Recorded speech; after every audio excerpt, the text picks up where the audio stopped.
All right. And looks like we are live. Yay! All right. Yes. All right, let's see. Hold on, let me get the Twitter stream pulled up here so I can watch it with y'all. There we go. All right. There we are live.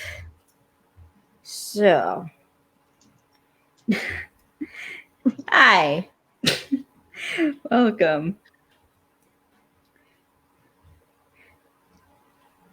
to another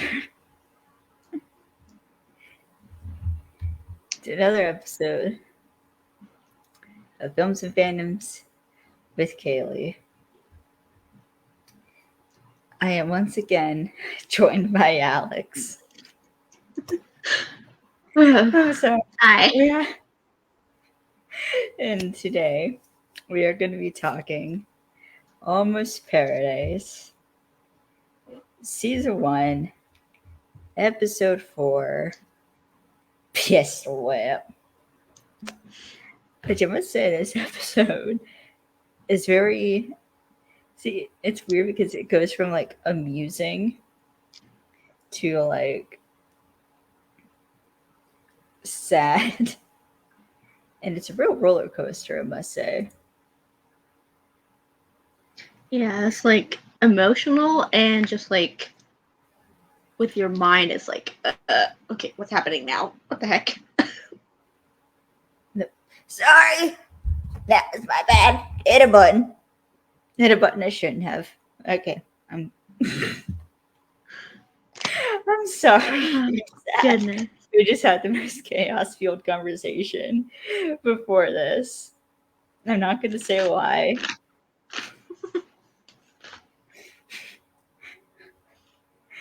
But we did. 2 viewers. Hi. Yeah, it was partially my fault. I'm taking a bit of blame for that too. Because I gave Alex the idea. So Remind you of a certain couple, Elliot and Hardison. yeah, Bad idea. that was just definitely an Elliot Hardison with Parker watching from the sidelines. Yeah, moment. cheering us on pretty much. Like, it was Hardison. It was Hardison trying to hug Elliot, and Elliot be like arm barring Hardison to get him off. Yeah. As Parker's rolling her eyes, sipping her beer, and Hardison's like, "Don't." And Hardison's like, "Just a little bit." Elliot's like, "Don't! I'm gonna break your freaking arm." Yeah, it was that The run whip, a similar threat is used in this episode. So,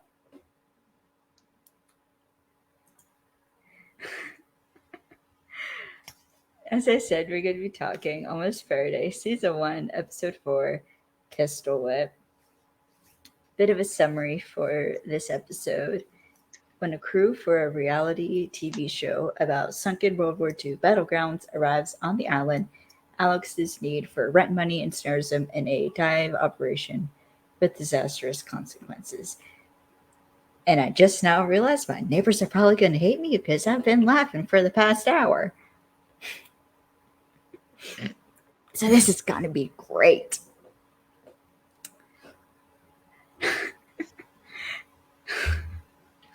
Finally, the podcast is back up on Spotify. Ah, yes.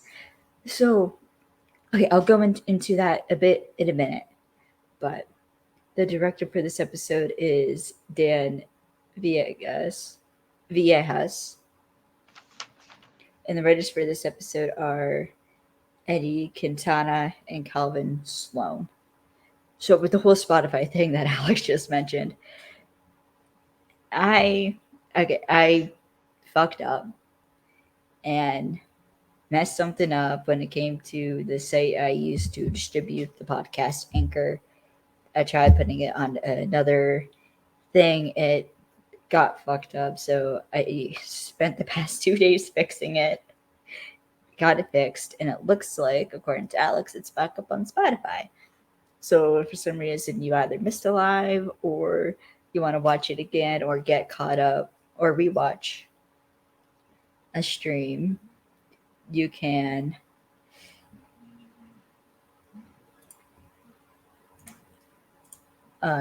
view it on Spotify, Apple Music, I believe Amazon Music, and I'll have the anchor in the episode, or I'll share the link in a, or once this goes, or once the episode goes live. Fucking hell, I can't talk. All right. So, to the episode. So, in this episode, we open with a video from a lovely woman named Jessa Torres, who was played by Anika Delonius. I think that's how you say her name. Where she's recording a video for her video diary in a place called the Alongo Channel. And she also shows a little sea turtle she found, which is adorable. Yeah, it's also kind of silly, and that's what I put the vlogger, adorable and silly, because it's just like She is a bit silly. it's like something that I would do if I were a vlogger.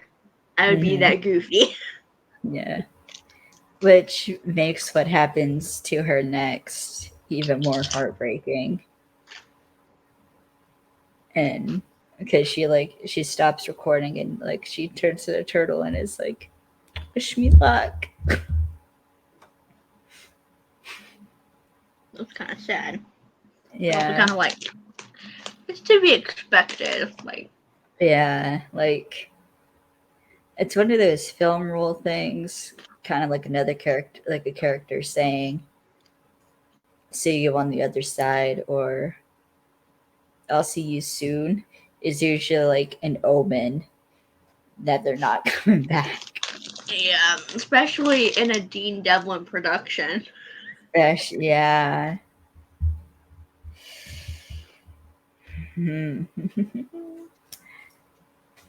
So anyways,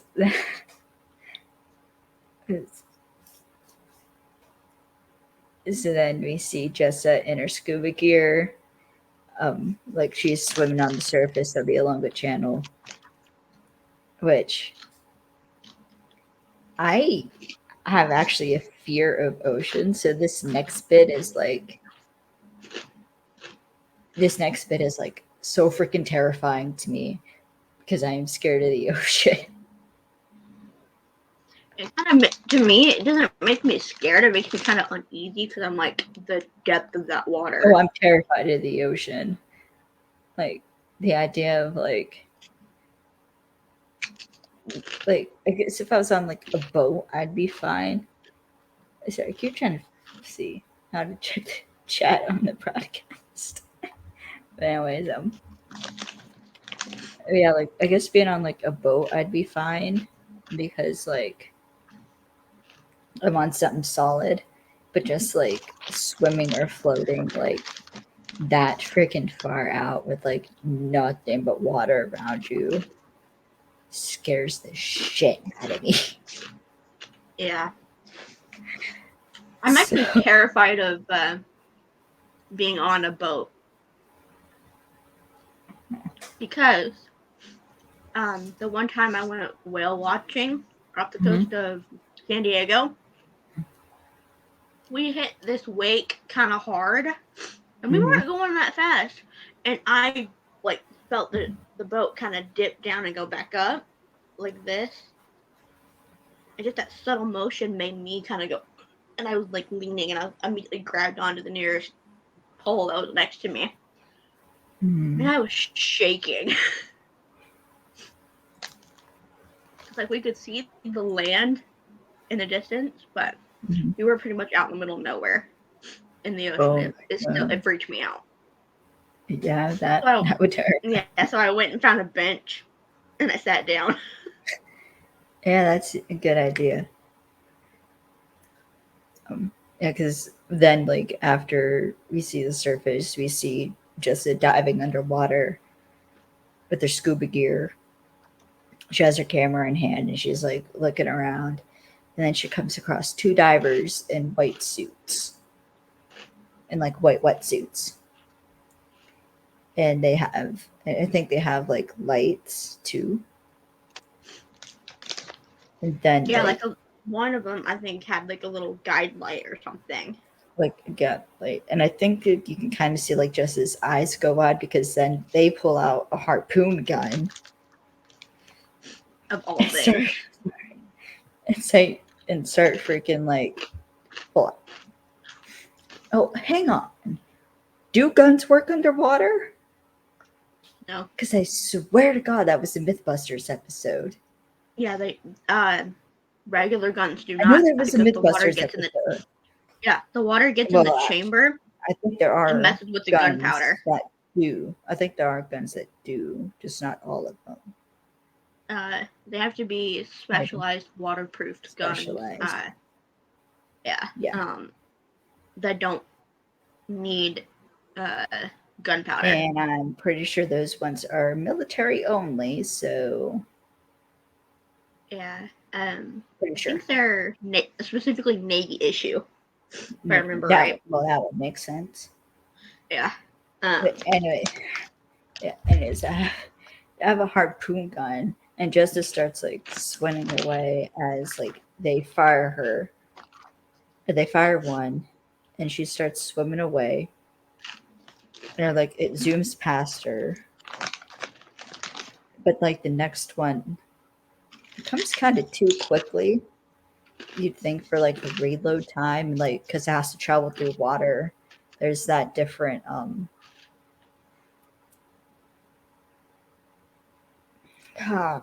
what's the term I'm thinking of? I think it's like fluid a dynamics. difference in like, yeah. Well, it's that and also the velocity speed is a little bit different than if it were because you have the water air. slowing it down. Yeah. For some reason, viscosity is coming to mind, but that's like how thick a liquid is. But anyways, as Jess is swimming away, one of the harpoons nails her right through the stomach. Yeah, which you actually wouldn't die right away from an injury, which makes like it that. Worse. Yeah, because you'd be in excruciating pain. So when she would actually then, try to go losing oxygen. Yeah, while trying to breathe with your regulator in your mouth, trying to get oxygen in that way, but you're losing oxygen this way through your blood. It's counterproductive. So you're just getting basically. Yeah, you're basically. You're basically getting. What's called the bends, like that. That's basically but so much worse. Yeah, it's way worse. Because that's part of what you learn when you scuba dive is how to properly ascend. Yeah. Because if you don't ascend right, nitrogen bubbles will actually fill your blood. And if one of those travels to your heart, you can die. Basically, I'm not sure exactly what happens, but the result is basically you die. Yeah, basically what happens is, so, let's say you're going only like 200 feet below the surface, for example. You would have to make 4 stops on your way up. Yeah, for the pressure to balance out again. Yeah, inside your body has to balance out, so you do one stop about 3/4 of the way up, halfway, and then right before you break surface. And then you break the surface, and that's your fourth and final stop. The deeper you go, the more stops you make. And what happens when you ascend too quickly is something called the bends. That means you have air bubbles in your body where they shouldn't be. That's the non-scientific term for it. I think it's No, it's that's what I've heard it on a medical show. So yeah, it is scientific. They call it the bends. And that's because you're breathing a mix of nitrogen gas and oxygen in your mouthpiece, because oxygen is too light to carry just in the tube. And so with that pressure, the deeper you go, plain oxygen will explode underwater. So it has to be a mix. And I heard of the story of this one lady who, they went up too fast. Her and her diving partner went up too quickly, and she got the bends, and they had to put her in a decompression chamber to get that's what they do, is out of her they system. basically replicate the pressure to get it equalized, and your body forces it out. But yeah, you could die from it if you don't treat it. Yeah, so horrible way to go. I'm gonna continue on because but that's why I do not want to go diving. Because I respectfully do not want to. Because I don't think I could handle that with like the pressure. And you can do it safely, and you have the training to do it safely. More power to you. Yeah, they have anywhere from a day's training class. I prefer to keep my ass on land. Thank you.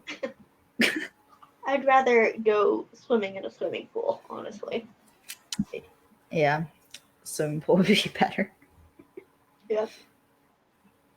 Okay, I see on the Twitter stream we're switching between 2 and 1, and it's making me nervous of you guys. I don't know who the 1 is. Oh gosh. I don't think I can see who the 1 is. Or who like the other one is, or if it's different people, I don't know what, but like, because I did kind of tell Dean Dillon about this, which Alex yelled at me about. Yeah. Obvious reasons, woman. I'm going to let that go. Anyway, so then after that freaking horrid disaster. Oh, I figured out who the 1 is. It's your partner.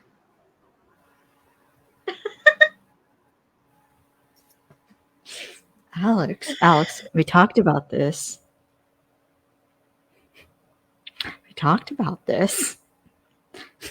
Am I going to listen? No. You know this about me. I did say... And this is why I'm a mess. Because yes, I do have a partner. And they are lovely. And I love them. But together, those two cause a whole lot of chaos.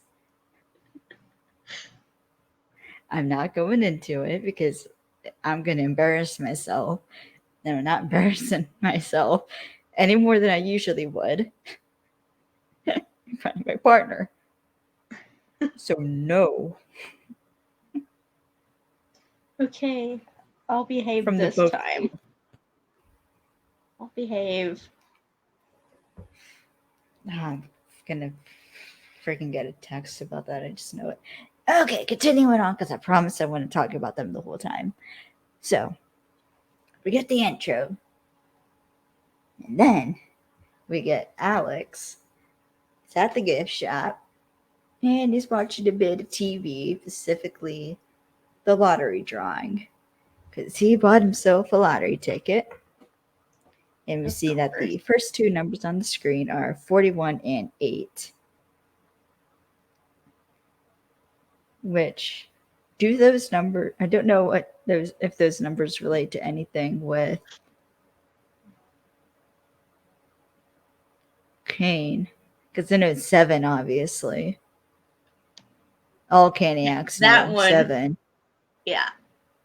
Yeah, that's the only one that's like had something to do with him. Which I didn't even realize until you said something. I'm like, wait a minute. It's like, is it related to like Angel or something? This is that. I feel like those numbers might relate to something. Who Because I know knows? it's not a librarian's. I don't think it's a librarian's. Wait. 41 and 8. This two. 41 and 8. 8 is, I think, the number of the first episode or timestamp that we see Christian's character, the evil lawyer, on Angel at the 8 Oh, minute that mark. might be.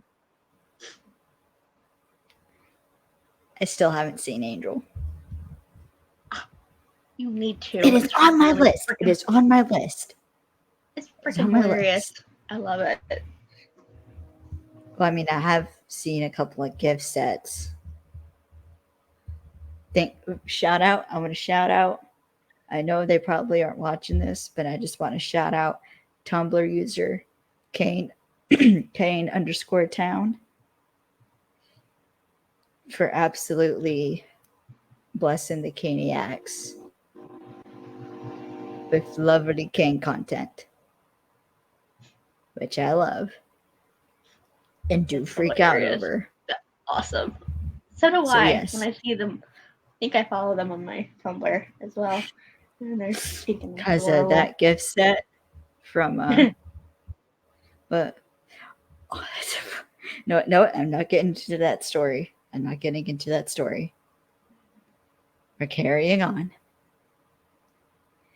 So then the lady on the TV who's announcing the lottery, she announces that their number is 19. So, and then Alex is like, yes, 3 out of 5. Just like hot showers forever on a yacht.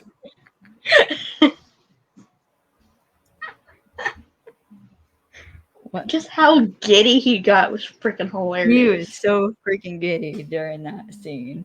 And like he did the little like smirky smirk that he usually does, like the little like half smile.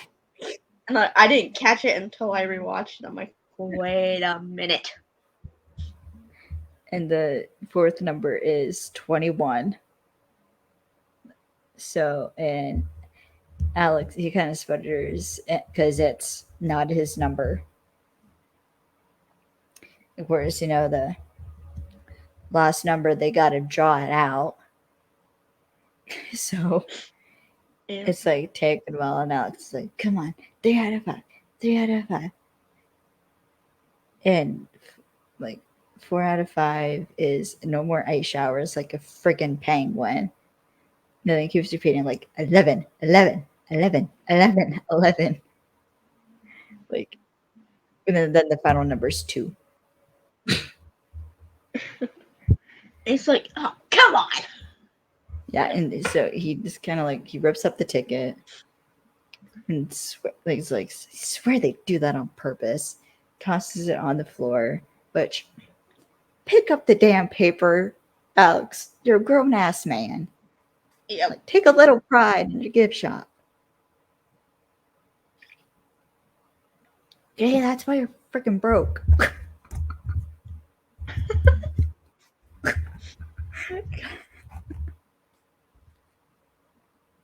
I had a heart attack. Carrying on. Why? Carrying on.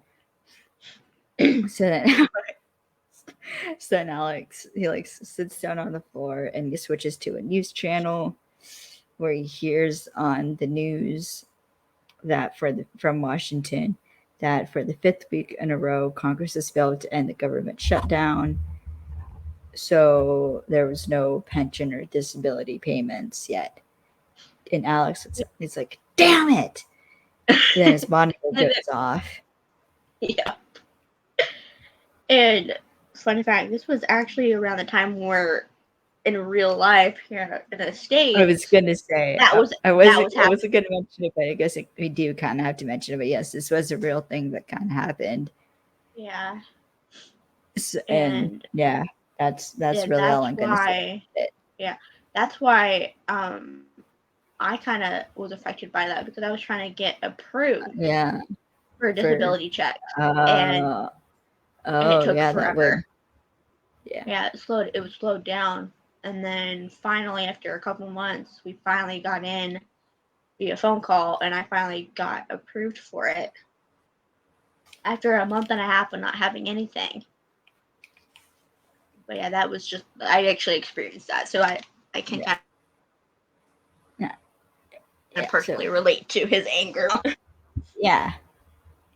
And I've had, well, not with like insurance. Well, just in, I've talked about this before, just crap with insurance. I know what that's like. So, anyways, so he throws the remote, but then he like lays on his back and starts like repeating his meditation tips, like, I am breathing in, I am one with my breath. I am breathing out, I am one with my breath. And like you could hear the monitor slowly slowing down. And then he like repeats it a couple more times, and it just stops completely. But even after the monitor stops, it didn't actually like he's still like feeling it, even though he like got his heart rate down. He's still like feeling the tension or Kind of whatever. jittery a little bit. He's still jittery, so And then he's my like favorite part, Corey he scares the goes ever living asking crap his out of him. struggle, and then he breathes out and says, "Money isn't everything." And then Corey's just leaning over him, like, "Who says that?" And he jumped. He like screams to start. It's like punching the air, just like, "Damn it, Corey!" He shoots up. And it's like, haven't you heard of knocking? And then she retorts, why don't you put a bell over the door? I mean, that would help.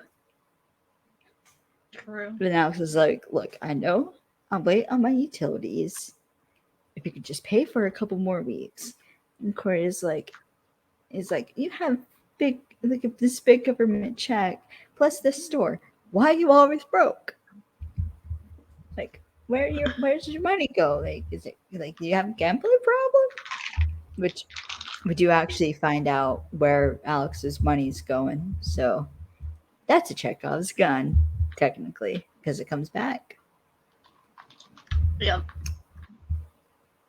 And for those of you who haven't heard me say this the last few times, Chekhov's gun is basically an object, a piece of dialogue, or even a character who is mentioned or pointed out, and that is seemingly not important, but then comes back in a big way later on down the story.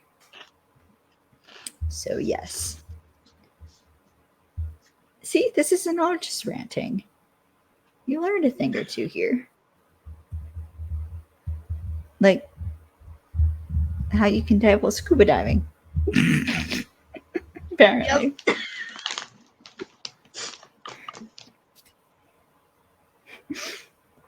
Yeah, So, I swear the actress who plays Corey planned that little sneak up perfectly. yeah, because that was like... That was like a genuine, like, startle response from CK. Like, it legit. was genuine. I want to know if that was scripted, like, of him actually, like, jumping. Like, he flinched. He full on flinched. But it probably was, but not to that I mean, it might have. Yeah. That's, I want to know how many times they practiced that. How many times did they have to do that? I want to know. Honestly, I'm more concerned about the fact that how many times they had to do that without CK cracking her.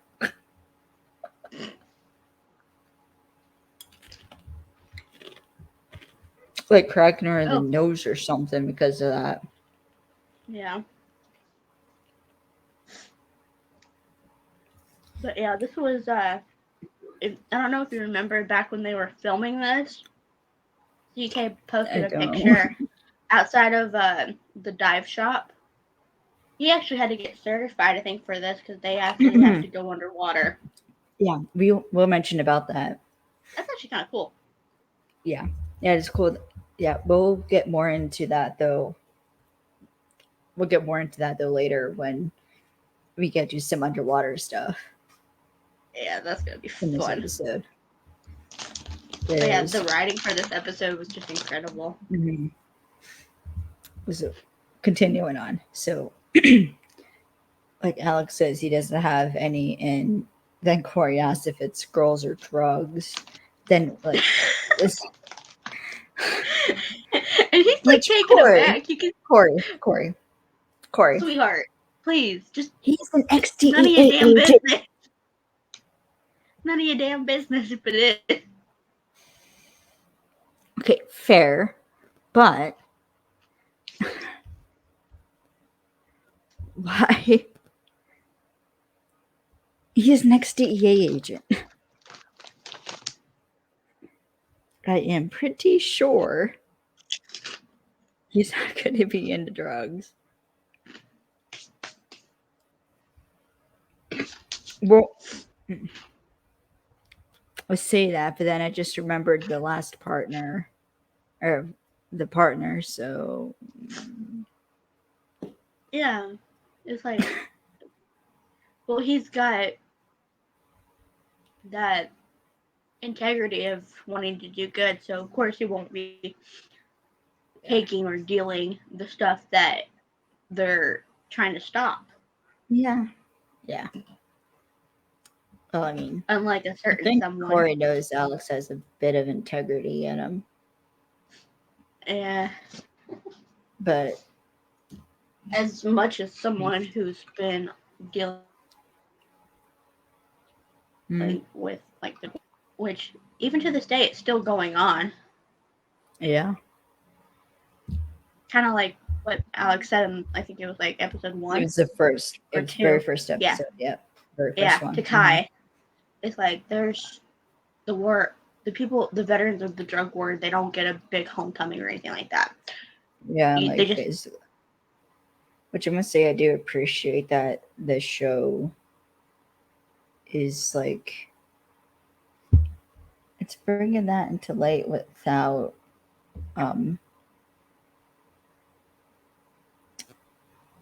it's bringing this issue of like the drug war, yeah, and I think making it a bit more human it brought the with like the DEA agents, human aspect to the DEA agents who were actually dealing with this, who were and also how like, with like Kai and Ernesto, like only their one first part of it. Yeah. And like there is that genuine like care that they have about the people, and Alex too. Yeah, because he's like, I don't want to see more people get hurt. Mm-hmm. And it's the same thing with Kai and Ernesto too.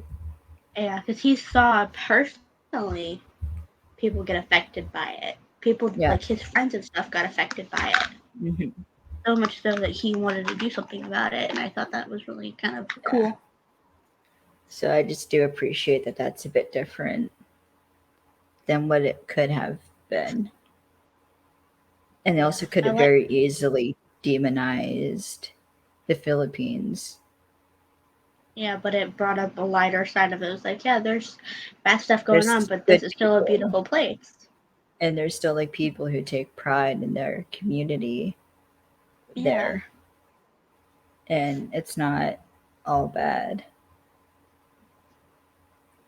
Even though bad things happen, the place isn't bad. Mm-hmm. Bad things are going on, but I mean, we have that here too. And the fact it's everywhere. that they brought that to light over there, and the fact that the types of drugs that are coming over are ones that we have here, but not to that extent, is pretty smart on the writer's part to bring that up. And it has a chance for like Filipino, because a lot of the crew and a lot of the cast, like the I guess you would call them the day players, like the guest stars for the episodes. Yeah. The majority of them are Filipino actors. Yep. And like from the Filipino people. Yeah, they have the And, heritage. like for the first time, they get to work with like an American crew too, and like those, they have a chance to show off their skills to a much wider audience. So yeah, That's pretty cool. shout out to all the cast and crew, because shooting this like literally right before a pandemic and literally like editing this during a pandemic. Y'all Doing the real ones. ADR stuff while the pandemic is going on. Yeah, y'all the real ones for this one. Yeah, I mean, I can't wait for season 2 to see the I know. Filipino cast and crew again. I must say, given Christian Kane is about like with his super long hair, That's gonna be sad to see it go. He's probably gonna post a photo after he cuts it. Oh gosh, no! And I'm gonna cry. I am literally gonna cry. Is that? But that means we'll be getting Leverage Redemption season 2 soon. True. So it's like he's passing the baton now to Alex. Yep. Like Elliot took care of us for a bit, showed us like everything was going to be okay. And now he's going to be passing the baton to Alex, telling us that everything's going to be okay.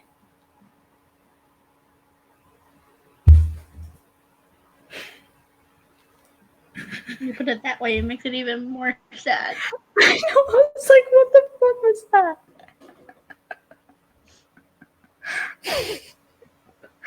Oh my god. Okay, we're good to carry on. Okay, continue on. There's Corey. Oh my gosh. So Corey asks if it's like girls or drugs, and like if like what have to do with welfare check. Alex like, it's not a welfare check. And of course, like, and I'm not a welfare officer either. And this is not charity, and he pays his bills or she'll tow the building. Then Alex is like trying to explain that like the government is shut down, so like he can't really do anything about that. And he just needs a few days. And Corey leaves saying he has Wednesday. And then Alex like yells as Corey leaves. It is like, it's the U.S. Congress, Corey. It doesn't work like that. But then Corey brushes it off as she leaves the store. Which Christian Kane, playing frustrated / upset / annoyed, is the freaking best. But poor, not to mention cute, because he's not terrifying when he's upset. Playing upset, it's adorable. It's adorable. Because it's weird because you have like angry, like you have angry Christian Kane when he's like Elliot. When he gets like that growl in his voice is how you know he's angry. And let me freaking tell you, when he gets that growl,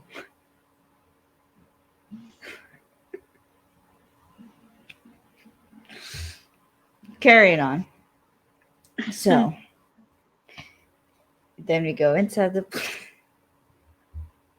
I'm gonna get so much shit for this later. Inside the police station, Kai and Ernesto are at their desks, and a man who is credited as Julio, played by, this is best name ever. Best name ever. You ready? Ketchup. Eusebio. I think that's how you say his name. I'm so sorry if I pronounced that wrong. But ketchup. Awesome.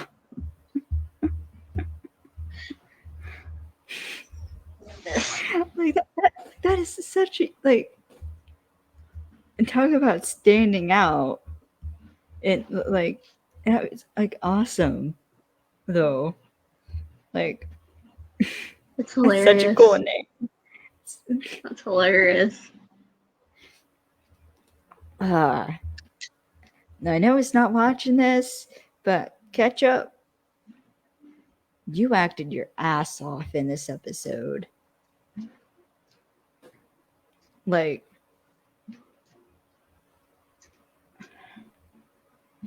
because he's coming in, he's like, he's yelling. Kind of Nestor at their desks. Pillow comes in, he's trying to talk to a police officer, and he's trying to tell this officer that his wife's been missing for 3 days, and he knows something bad's happened. And the fact that that officer, okay, he earned this little nickname just now. Officer Dumbass was dismissive. Was dismissive. Yeah. Because for a missing persons case, the first 48 hours are crucial. The fact that she's been missing for 3 days and nothing has been done. Yeah.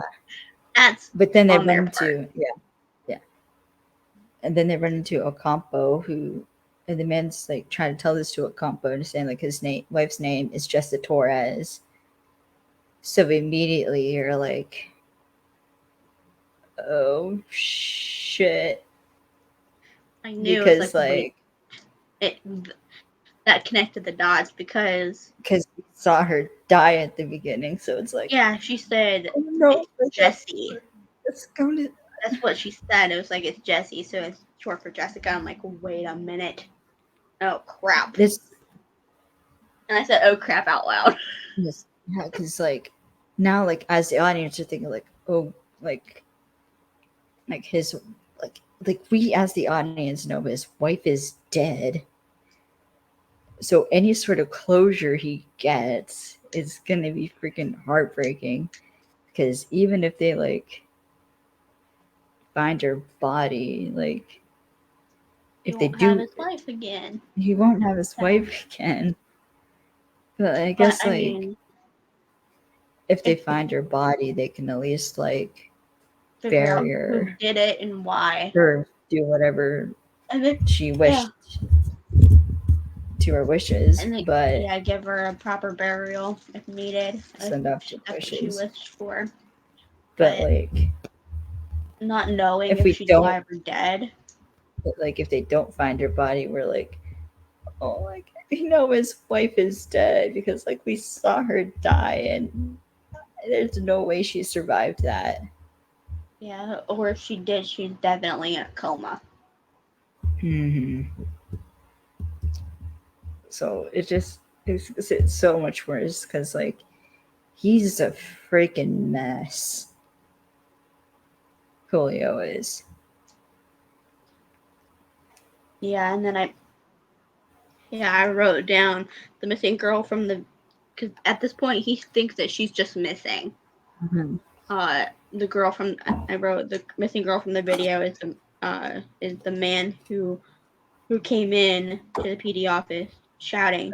That's his wife, yeah, his wife, and I was like, I put Ocampo was dismissive, and I put in all caps, rude. Because it was kind of rude. I'm like, if I was missing my son and the other, and Officer Dumbass deserved to be Gibbs slapped up behind the head for that one. Yes. I knew you appreciate that. Yes, I do. Yes. They both deserve a couple of good slaps for that one. Force Gibbs slapped on the back of the head to wake up. It's like, doesn't matter if they're a famous video star or whatever. They should have the same respect. Because you just mentioned that later. Yeah, it's like, come on. Act like you care about the people on the island, as you previously stated in a press conference that you care about the people on the island. Yeah. Remember when the big drug bust? Yeah. Yeah, it's like, Because where's that Ocampo, Ocampo? I'm Yeah, gonna where's that? It's like, where's that Ocampo that actually gave a crap? well, I'm gonna quote Hardison. Ocampo's a bit of a media whore. Like, I'm sorry, he is. True. I mean, like, Yeah, I really wanted to throat punch Ocampo when he was like dismissive. I'm like, you supposedly care about the people of this island, but right there, that proves that you don't. Not in the way that you say. yeah. All right, so he's backing up a tad. After Ocampo, like, he walks past. The police officer and Julio is saying, like, he fell on a missing persons report. And, like, he's causing a scene. Like, he's a bit causing a scene and saying, like, she's a good person. But, like, obviously, Kai, like, perks up. And Ernesto, you can see Ernesto sees her. Ernesto's like, Kai, you can't save everyone. He kind of knew, because she kind of like Yeah. perked up and like looked Ernesto's over like, and sees this scene no. going on. And then Ernesto sees her kind of do that. And he's like, no. Like, I already You're not got getting involved. one. I got one dumbass white boy I got to keep an eye on to make sure he doesn't get himself killed. I don't need to be worrying about you getting involved. But And, does like, she listen to him? No. Nope, because she walks straight up to him. Sorry. She goes up to Julio, or she goes up to the officer, and Julio is saying that, like, she'd take it from there. And she gets the file that the officer's holding, which is the case jacket. But the cop gives such a freaking dirty look to Julio when he leaves. It's like I wanted to throat punch him. But the fact that I rewatched that scene several times. There's literally only like 1 page of information in the case jacket. Yeah. If it was a normal missing persons case, it would be much more. It would have had like 20 some pages in it of information. But with this, it only had 1. Yeah, because Julio, like, he's a mess. Like, he's all red-faced. Like, he's telling Kai that, like, he hasn't heard from his wife in 3 days, and it's never happened in the 10 years they've been together. And he knows they're not important people, but, like, if a rich man's wife or a tourist's wife disappeared, things would have been different. True, the fact that he brought up, like, if it was a congressman's wife or something like that, or someone of foreign dignitary's wife, they would have been on it immediately. Mm-hmm. But since it's locals, we're the last. And that's kind of true here, too. Mm-hmm. A little bit. It is. Mm-hmm. But yeah, it's like it takes 48 hours for someone to be considered missing here in the States, and it's similar in the Philippines. But yeah, I don't know. Yeah, it's about the same time. It's about the same time. I looked it up. It's about the same. It's literally about 2 days. After 2 days, that person's considered missing. But normally by then here in the States, it's too late. Usually. As dark as that sounds, it's usually too late. But yeah, just the fact that, like, Kai assured him, like, they care about everyone on the island, and then offers to look into it and get back to him. Julio thanks her, and she leads him out. And you can see kind of Ernesto smile a bit at Kai, like, kind of proud. Proud that she intervened a little bit. Like, okay, now that I've gotten a bit more context, and his freak out makes more sense. Yeah, and I'm proud of her for intervening and dealing with this when no one else would. And that's why I admire something I pointed. I admire Kai I admire both Kai and Sam for her acting with that, because Yes. She's still a junior cop at this point. She's the newest one to the crew. Because Ernesto in he's been there for a while. Yeah, he's been there for a while. Mentor-mentee thing. Yeah. And which I love. Yeah, she's kind of got more of that independent mindset. And you can tell she wants to like and go up. For the most part. Yeah, for the most part. Ernesto is more than willing to help her do that. But training her, teaching her. Yeah, within that confines of don't go pushing where it doesn't need to be pushed. Otherwise, you're going to get hurt. Yeah. And either emotionally or physically. And that kind of headspace and mindset happens quite a bit in the cop world. And even with like partners and stuff like that for other teams, my sugar's wearing off. Like team wise, you have that person who has got more experience, one that's not so experienced. You have the master and the apprentice, basically. And we all know who's the apprentice in their partnership. Yeah. It's Kai. Because she's still a newbie. But what's interesting about Ernesto is he is eager to like take Kai under his wing and help her. Yeah, help her prove herself. Like he doesn't need to like work his way up to chief. Yeah, he's happy where he's at. He's happy being a detective. Which it's fine. If you're happy where you're at, fine. But Kai wants to work her way up. Yeah. So I just like that dynamic between them. And Alex is just there to kind of quote Black Panther a bit. Alex is kind of their broken white boy.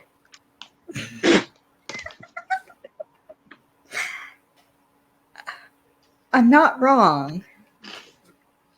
True.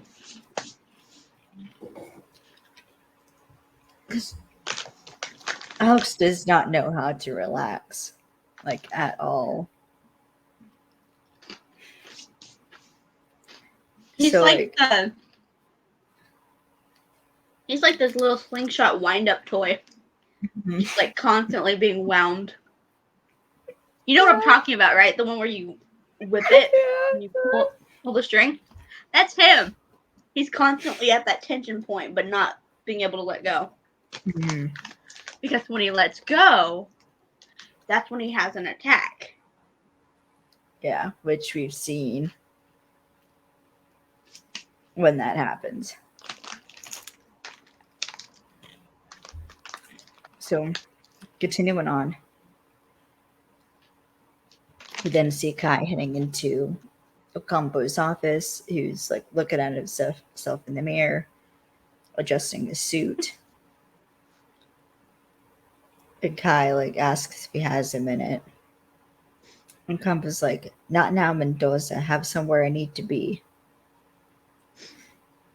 Because ask him about like the man shouting in the bullpen. But Ocampo's like, "Do you know how many missing cases reports we get every week?" He then reveals it's over 20. And Kai shows Ocampo the file, and Ocampo says the neighbors reported Julio and Jessa arguing the night before Jessa disappeared.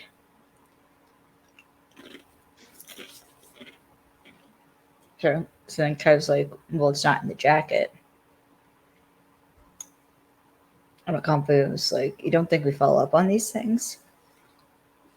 Kai's like, "Well, then why is Julio a suspect?" Because usually, roll a crime. We established this. Roll a crime. Jealousy. Revenge. Money. Or sex. That's the rules of crime. Or a combination of. Or some combination. Yep. In this case, it's probably just guys thinking like usually the first person they go to also is the spouse. So I sound like a true crime podcast right now.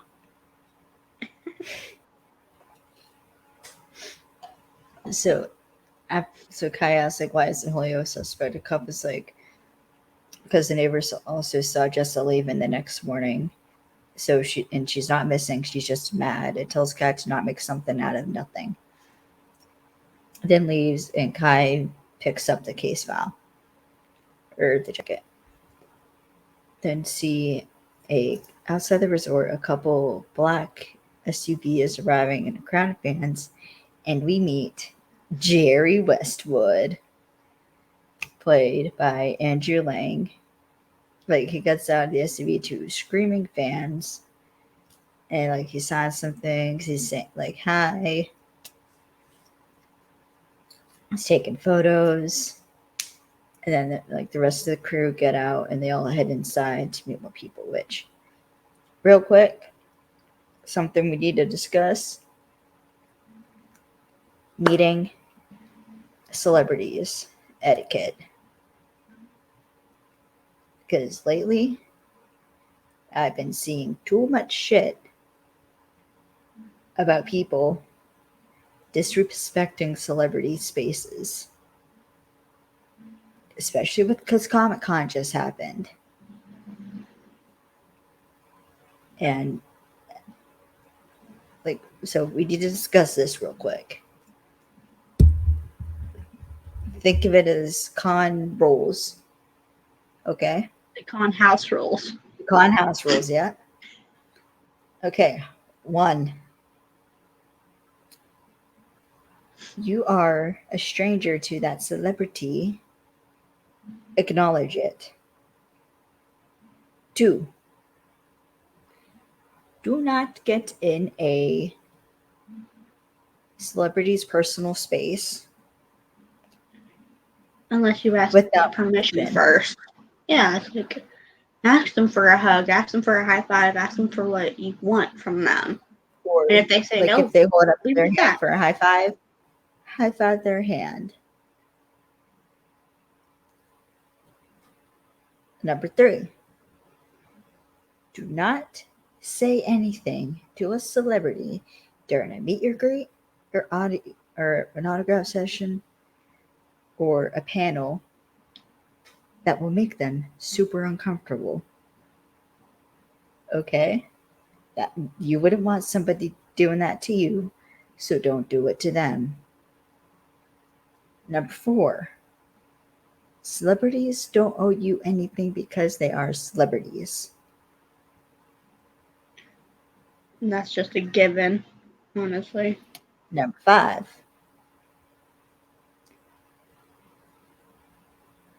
just in general, be nice. Be a Treat decent celebrities human with being. respect.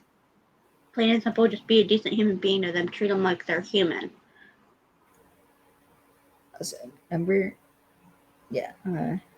6, don't take any photos of a celebrity if you see one out in public. Okay? Paparazzi. I know y'all do that. Stop it. And 7, don't photograph celebrities' children. That's just creepy. Don't.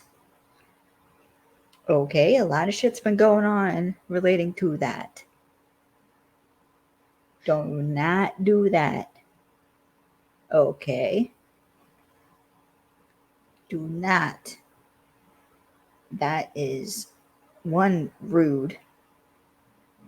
2, crossing boundaries. And I don't even want to go into what else it means. You can figure it out for yourself. But like, It's just just don't do plain it. creepy. Yeah, Is what it is. Don't do it. Don't do it. I mean, Okay? the times that I've If met you meet a celebrity quote out in unquote public, celebrities, I've been respectful. I was like, hey, can I get a photo with I've you? been to a couple Can cons I get an before. autograph? And then I would ask, hey, can I get a hug? Yeah, I And went to a 9 times out of con. 10, they say yes. There was only one person that I had say no, and I was like, okay. I was like, can I get a high five instead? They're like, yeah. We high fived because they were in a hurry to go somewhere. Yeah. But yeah, for the most part, when I've asked for a hug, high five, or autograph or something like that, or even a photo, they said And yes. if you ask nicely, I'm sure, depending on the celebrity, I'm sure they'd like give you a hug or take a photo with you if you ask nicely and don't violate their boundaries. Yeah, just be respectful. Treat them like they're human. Treat them like what especially they actually are. They're like human beings. volunteering at a con. Treat the celebrities with respect. Okay, Treat them how like you would want to be treated. The one con, Joseph Quinn, the actor who plays Eddie Munson on Stranger Things season 4. I heard a story about how staff at a con. That's kind of what sparked this conversation, is hearing stuff that's been going on with him. Not only was con staff very rude to him, they actually made him cry during a panel because he was answering a fan's question and they were hurrying him up and they snapped at him and said, hurry the hell up out loud in front of the fans. And also, like, kids are just being super gross towards him when he's just freaking talking to a woman, and they're like, I saw things where they were like body shaming the women he's talking to. Yeah. Just freaking talking. Yeah, it's like, for God's sake. He's a human being. Treat him like it. Every freaking year, we gotta have this conversation. Yeah, it's like, grow up. Every year, we have this conversation. I swear to God. And some of y'all don't freaking listen. And it's annoying. You're acting like Christian right now. Sorry. It's okay. All right, I'll continue on. All right, continuing on. Sorry. Keep that PSA in mind. Over. Yes, continue on. So, Jerry signs some things. The rest of the crew get out, and they go inside the resort, and we see a compo is meeting Jerry and walks up and introduces himself. So this is where a compo's going, and this is why I called him a media whore, because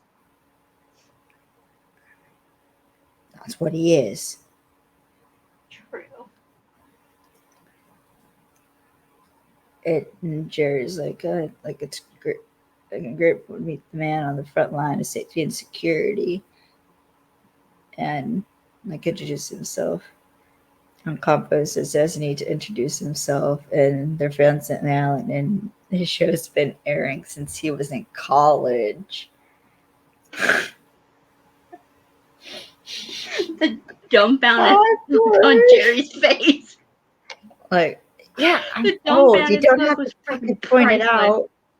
That was freaking priceless.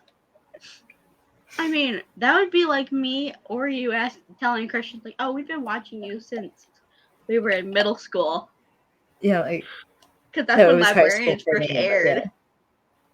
Yeah, like, I've been watching Leverage since, like, I was in 9th grade. And I could just picture the look on his face. The look of, the hell? It's like, how the fuck old are you? 19? 2008, I would have been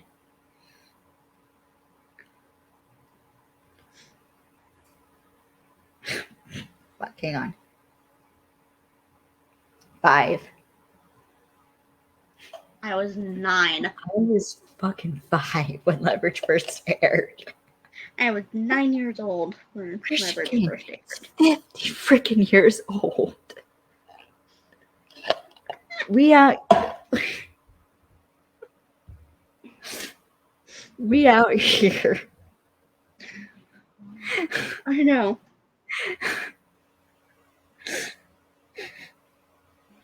The fall of.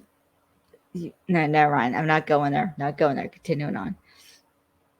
So then Jerry breaks the tension by saying that, like, oh, well, I do it for the fans. Then asks if Ocampo is about the director, Andre Adam. And Andre, like, introduces himself to Ocampo, and he has, like, a very thick European accent. Very thick. And it turns out that accent comes into play. Yep. So then Ocampo, like, he introduces himself, and Andre tells Ocampo they appreciate the help the office is giving them, and it's always a challenge shooting in a new country. Ocampo then hands over the film permit and wanted to help make their shoot there as pleasant as possible. And Andre thanks him, and like, it's thoughtful, and they're going to do great things. Which, a bit later, I'm going to get into a bit of how, at some point, I'm going to go into actually how, like, a film set works and how much actually does go into one of these productions. Actually, a lot more than most people think. Yeah, there's a moment where I did a little bit of research on that, and I was actually surprised. Mm-hmm. And I'm like, oh, and that makes sense. I have a story relating to that, which is how I know about some of these things. So continuing on, Ocampo then asks, like, about this documentary TV series that they're shooting down there, and Andre says it's called Wreckage of War, and it's going to be fantastic. And when they're done, no one will forget the name Andre Adam. Which, double meaning there. Ocampo, like, names the series, then reveals there are more World War II shipwrecks, in the area than anywhere in the world, and that his grandfather was in the Cebu resistance during the Japanese occupation, and offers to talk about his story on camera. Which I feel like I should have done some research about that, but I didn't. I don't think that's actually like a legit thing, but it might be.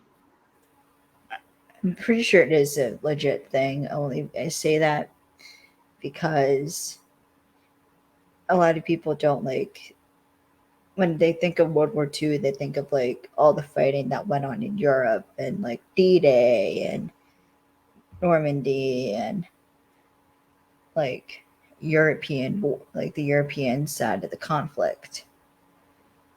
But it isn't. But it actually is a legit thing. I guess, yeah, I thought so, because there's also a lot of fighting, mostly by airplanes and submarines, I believe, too. I believe there were subs, but they mostly fought with planes. Yeah, there was a few subs, but mainly it was which actually comes dogfighting into up in play the air. too. It was a lot of Yeah, dogfighting up there. Yeah. So, but a lot of that was over the Pacific. So, yeah, there was basically two fronts of World War II. There was the fighting that happened on the Pacific, and in that area, in that theater, as the terms is, I do remember that, and also in Europe, in the European theater.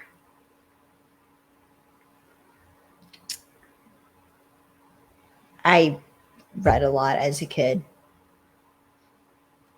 So did I, and I was actually obsessed a little bit after we learned about this in history class. I had multiple books on it and stuff like that, and I still like to learn history and stuff about the wars and stuff, especially the ones that are more recent, like the War on Terror and stuff like that. See, like, what areas were affected by that, by us coming in. By us coming in, and that sort of thing, and then like our allies and stuff and how they were affected. That sort of thing is kind of interesting to me.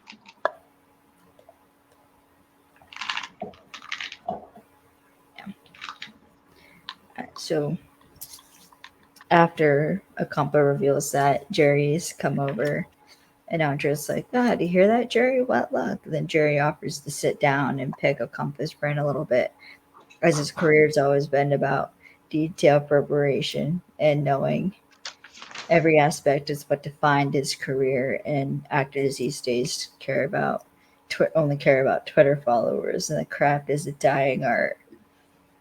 Which I find the ironic, because they're all actors. I know. Actors. And the fact that that's a little bit meta, because he mentions Twitter followers and stuff like that. And how do most of the actors and actresses connect with their fans now? Social media. That's a little bit meta. That's a little bit meta right there. It gets a bit more meta here in a bit. It gets more meta here. It does get more meta here in a bit. I love using that term. I love meta. I love when things get meta. Sometimes it's a little eerie, but it is in a good way. But yeah. But then Acampa says he would love to do that anytime, then asks who he should speak to about that. When Andre then introduces Nikolai, who's a producer, and he'll take his information, which a producer is not only someone who puts money, or it's just more of a production company, like Electric Entertainment is a production company, and Electric Entertainment is the producer of Almost Paradise, I believe, is how that works. So like Electric Entertainment puts money into the production to get it made.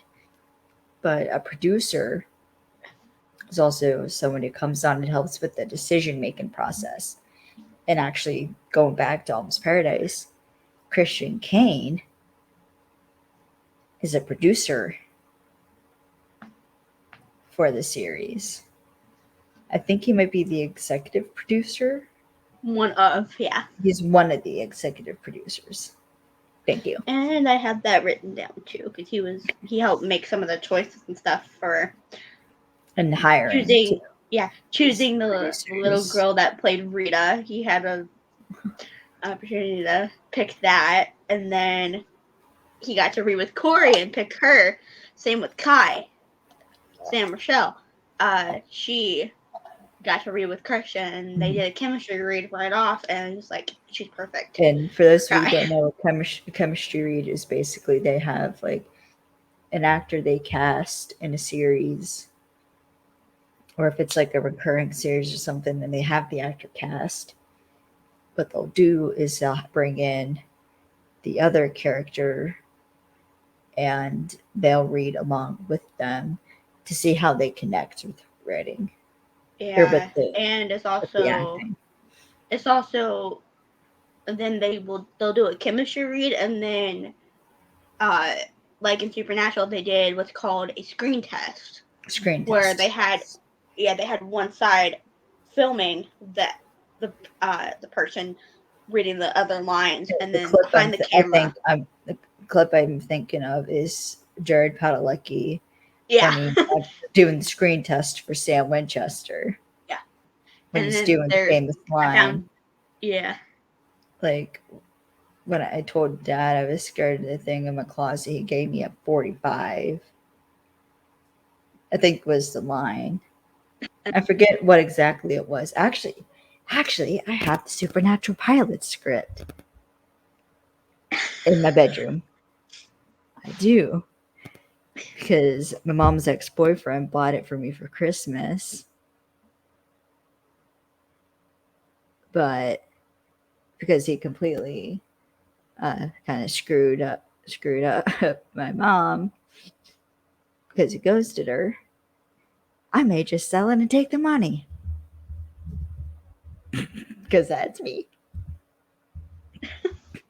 But yeah, I love Yes, watching I the forget what screen the testing. actual line is, but yeah. Yeah, the actual like screen test is kind of fun to watch because, especially for Supernatural, he got so fidgety, Yeah. and that was like, I want to know what the chemistry was like for Christian and the little girl who played Rita. I wanted to see what that was like. That would have been adorable. Yeah. Usually this stuff would be in like the DVD extras. But we haven't got that yet. We don't have the DVDs. Yes. Dean Devlin. Make that happen. Dean Devlin. I have. Please release a gag reel. You said you would. Release the gag reel. Release the gag reel. I know it exists. I heard you say it. I got receipts. Yeah, I got receipts. I even asked over the gag reel, and he said yes. So we know it's out there. Release it, please. We have the Leverage gag reel. All of them. Mm-hmm. We want the Almost Paradise gag reel, please. We only have 2 seasons of the Librarians gag reels. Yeah. Give us 3 and 4, Dean Devlin. Please. So, continuing on. Compasser's telling Nikolai about his grandfather, but you could tell him that, like, just looking at Nikolai, he just does not give a shit at all. Because he has that, like, blank stare, kind of. Yeah, that not emotionally connected stare. Yes, that's a good way to put it. So then we go see Alex sitting at the hotel bar. How did freaking Getaway Car by Taylor Swift pop in my head?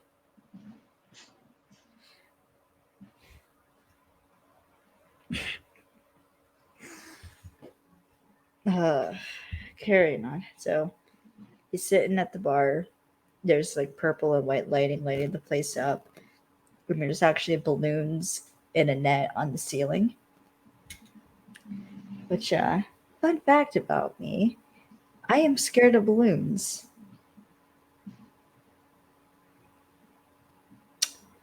Every time I am around balloons, I get anxious. And I kind of wig out a bit. Especially latex balloons. Because when I was younger, both my brother, I'm pretty sure vague memory of my older cousin doing it too, and my dad would like try scaring me with balloons. And I hate loud noises. So, yeah. Fun fact about me.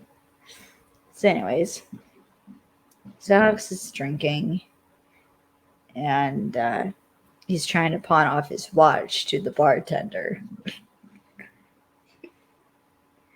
So then Jerry takes a seat by Alex and like he's asking the bartender for a double whiskey, neat and make it stiff. No idea what that means because I ain't a bartender or a drinker. Okay, basically, double whiskey, that means, okay, so to fill up, basically, it's like, basically, pretend my little cup here is a shot glass. That's a single. That's a double. Okay. And neat means no ice. Ah, that makes sense. Okay, Yep. carrying on. So Alex kind of just like a double take at Jerry's like that who I think it is, and then recognizes Jerry as just that guy from that TV show, which is funny because that's often like I talk about this when we talk about leverage. I will say it's Oh, he's that guy from that thing. from that show. Like recognizing Judge Roy Fuckface as the shooter from Grey's Anatomy, who I also just discovered was also in Secondhand Lions with Christian Kane. Yep. So yeah.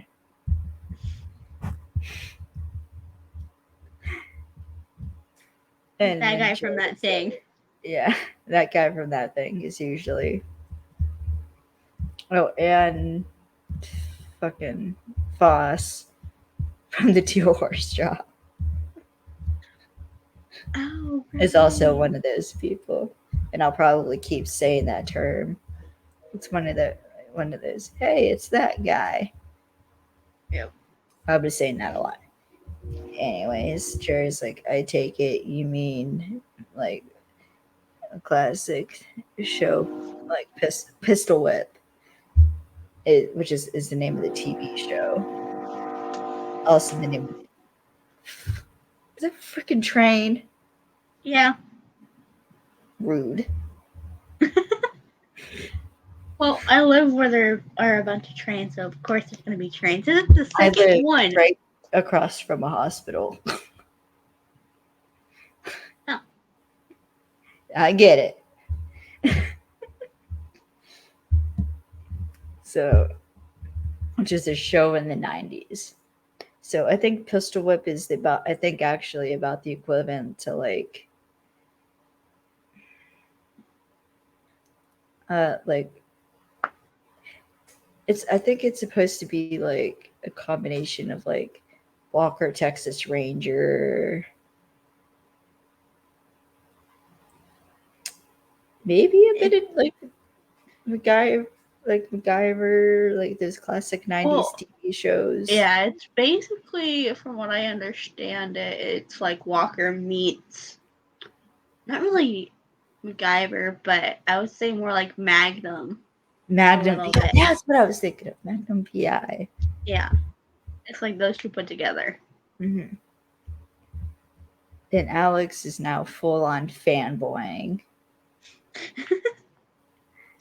Like smiling. Like it was like, yes, the show. Like that's the show I was talking. Like, yeah.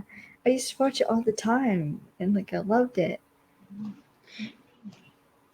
I have in quotation marks, CK pulled off fanboying so well. He does. I think he took inspiration from the Caniacs, like how they react to seeing him in real life. He better not, because I heard stories. Oh, I've heard some stories too that are like interesting and kind of funny. One of which was from CK himself. He told a story of meeting a fan that didn't go as planned. And he was with his Double Trouble buddy. Clayne Crawford. Yep. And it was at the picnic. And it didn't go as planned. Yeah, the Clayne Crawford Foundation picnic that they do. Fundraiser. It went kind of sideways. And the best part was more a Caniac, or I guess they're not a Caniac if they do this, but a female fan, I guess, had went up to. I just heard this story. I don't know where they got it from, but I guess like a female fan went up to Christian Kane during like a meet and greet and didn't follow the house rules.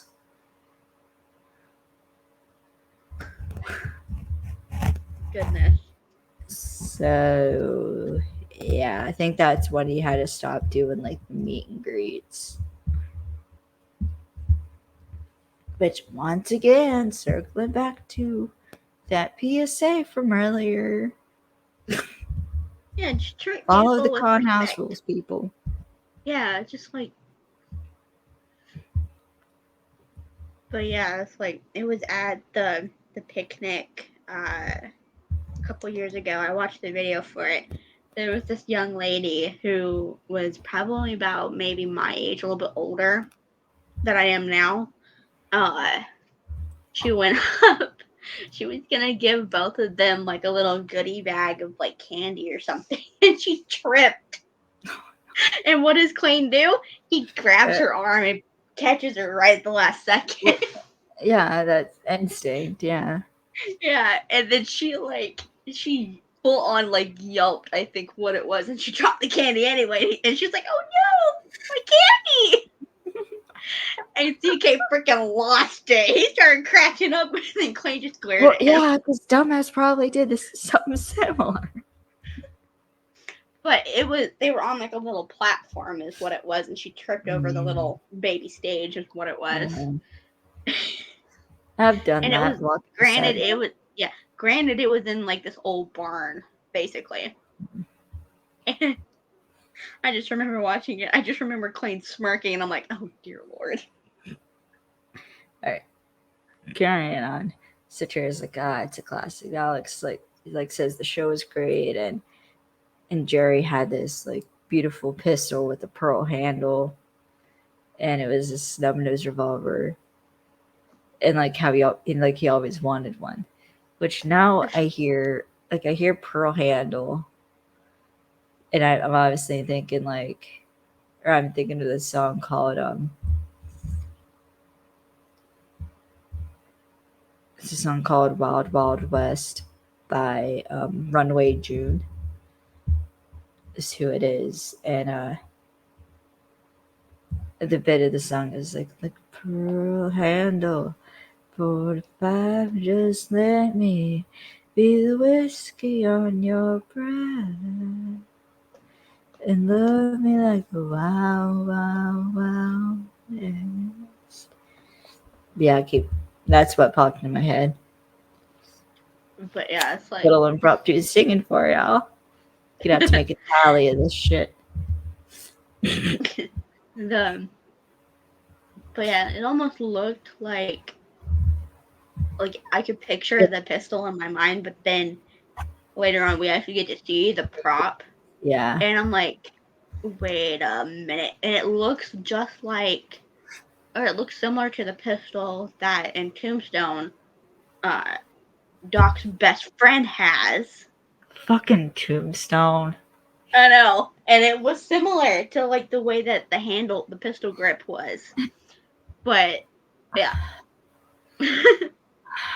I'm sorry, I had to bring that up because that's what I thought of, because I love cowboy movies. Two things with Tombstone. Dean and Cass and cowboy cosplay. Get in the Apollo, and Dean's like, just act like you're from Tombstone.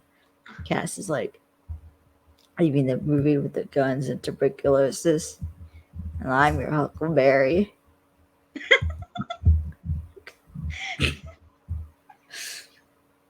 And he just got so annoyed. Dean was like, yes. I was like, I made you watch it. With Kurt Russell, I made you watch it. But yeah, that's like one of my favorite films. Double Trouble.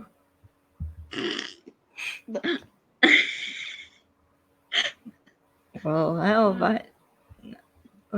we're gonna do it. Just give me the gun. I'm your Huckleberry.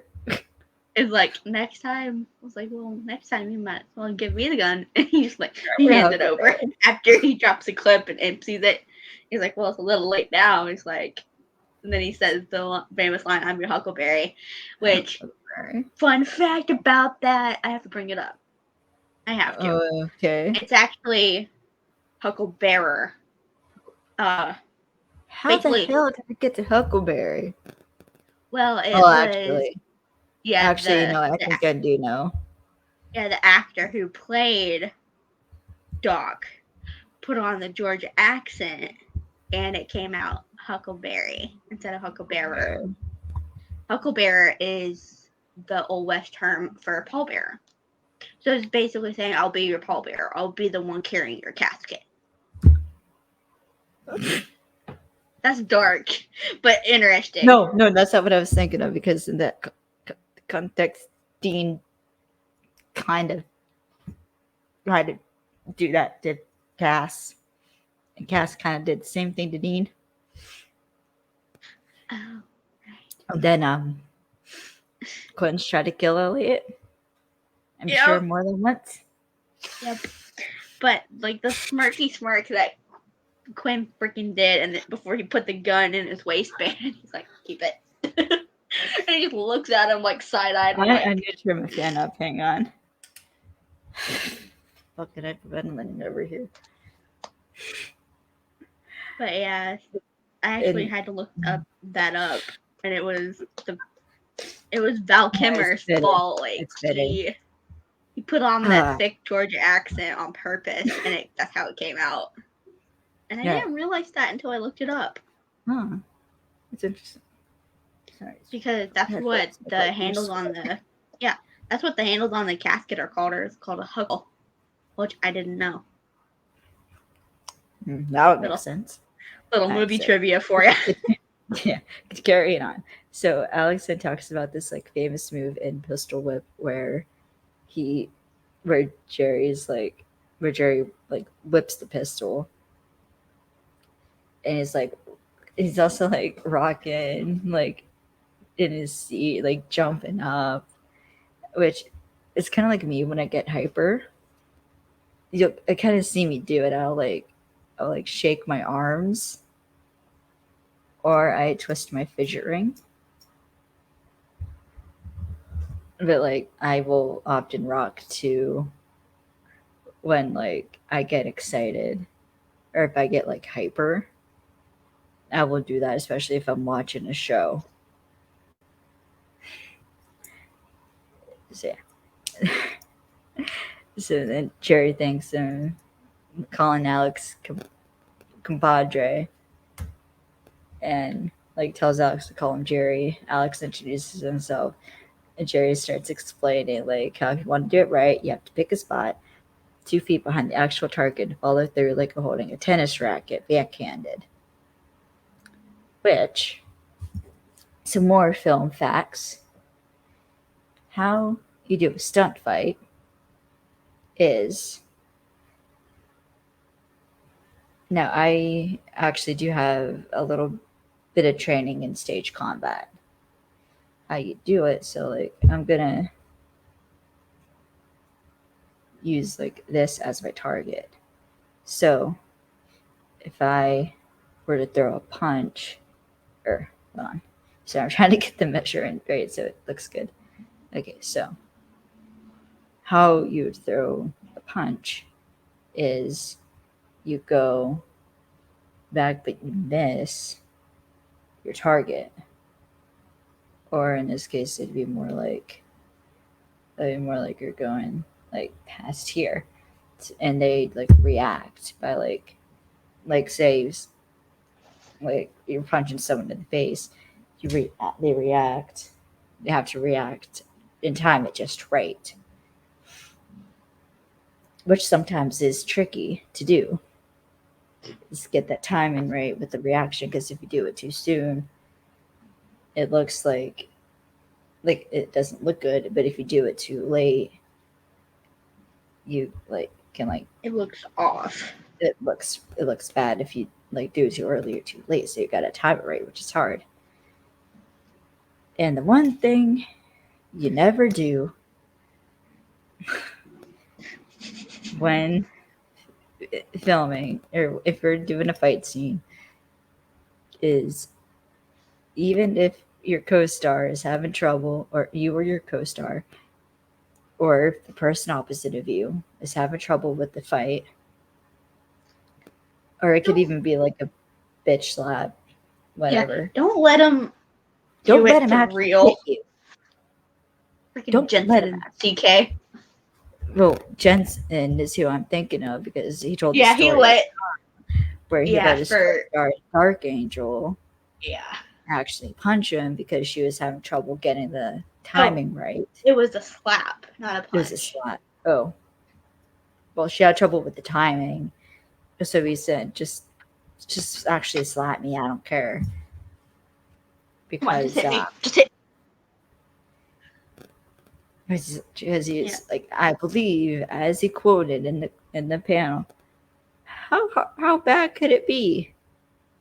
Like, y'all I think packed a he punch, and she was little. yeah, she was I think he like busted his lip or something. I don't freaking know. But also with CK and Sam. Oh, I know what video you're talking about. I know what video you're talking about. She had boxing gloves on. She had a boxing glove on. But still, fucking Oklahoma. But you can also actually use camera placement to also hide the distance. Yep. Which is also good for like kissing scenes. So yeah, that too. That using the camera also applies for like kissing scenes too. And Oh, yeah, but yeah, so, that freaking scene yeah. was fucking Oklahoma and Sam. That was hilarious. That scene. Well, I have to bring it up, I think, because it's episode 6 of Almost Paradise, Yeah. where that like the clip Yeah, from like that episode. Yeah, they tried it several times so she could do the fake punch, but she just couldn't get the timing quite right. yeah. And so he finally was like, you know what, just hit me. And she's like, are you sure you want me to actually hit you? And he's like, yes, just freaking hit me already. Fucking and that Oklahoma never learns. and that's the scene that the little clip that we saw. Get smacked in the face with a freaking boxing glove. And his face goes, and his hat goes. Mhm. Hilarious. All right, carrying on. So Jerry like is demonstrating this, and Alex just laughing and smiling. He's lit up. He's having the time of his life. And then he like quotes something from the show, like, "Hey, why shoot a pistol?" And Jerry finishes it by saying, "When you can whip it." That's stinking adorable but ridiculous. And Alex starts like fanboying and shakes Jerry's hands. And then Jerry reveals that Chuck Norris taught in that, which this is a little bit of like a 6 degrees of everything moment here because Christian Kane is friends with Jensen Ackles, who also starred with Jared Padalecki on Supernatural. He went on to play Cordell Walker on Walker, who was originally played by Chuck Norris. Yep. So yeah. Now it's like, shut up. Like, he got the tea and he is sipping it up. He's totally like freaking out, which is freaking hilarious. It is. Not to mention funny. Mm. And and then Jerry starts telling about how like he spent the summer going from like dojo to dojo, while like picking up the best foods he could find. And producers wanted to call the show Pistol Cop, but he sent him straight. And Alex is like, "What are you doing on the island?" And Jared goes to pick a documentary show about World War II naval battles, shooting like the underwater wrecks. Alex like asks how it's going, and Jerry says they just got into town. Speaking of con rules PSA, we get another example of people not following those rules because there's a very drunk Australian man who comes up and recognizes Jerry as that guy, and his equally drunk buddy comes up. So we're gonna call like guy one. Is like, you're that actor, right? And Jerry's like, yes, I am an actor. And guy two says he's supposed to be a tough guy from that '90s show. And you can see Alex kind of like he's like sitting in his bar stool, and you can see him like his face choppy and like, I sense trouble. Yeah. And I put the two drunk Aussies, and then underneath it, I'm like, Alex turned into Elliot for a split second. And It's like, in a little bit, like that protective instinct came out, and I'm like, or he just pissed these two drunk idiots are interrupting his fanboy or moment. both. Or both. The guy too kind of then has like a loose elbow like lock around Jerry's neck, like on the side, saying he's like, oh, you're not so tough in real life. And Alex is like, hey, like guys, we're just trying to have a quiet drink over here.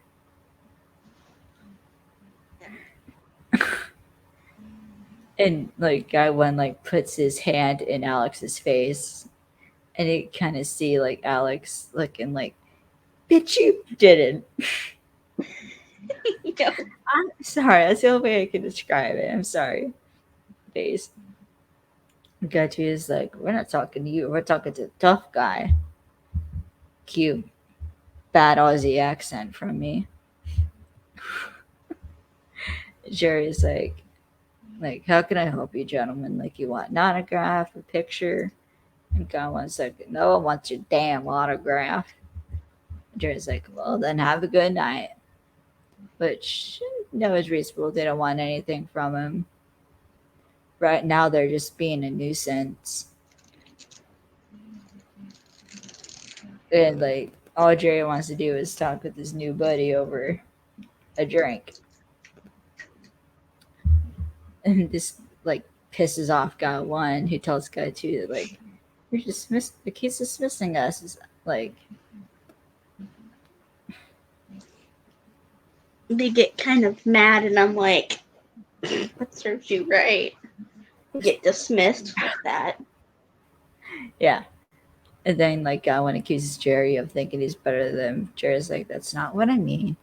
And then guy one suggests to find out how tough Jerry really is. Then Alex, I can't leave shit alone and put myself in everyone's business. Walker gets up, stares the guy down, saying I'm gonna give you and your big drunk ugly friend one chance to walk away. Guys, one's like, oh, you are ya? Alex then puts his fist out and is like given a choice, like, or just like, hold on, me. Hold on. Okay. Yeah. Or he kind of has his fists out like this, like, all right, first you gotta choose which hand to pull, and that's it. And the guy's like, yeah, right. And I was like, no, wrong. Which fucking dad joke, Alex. Right before you freaking get in a bar fight. Come on, man.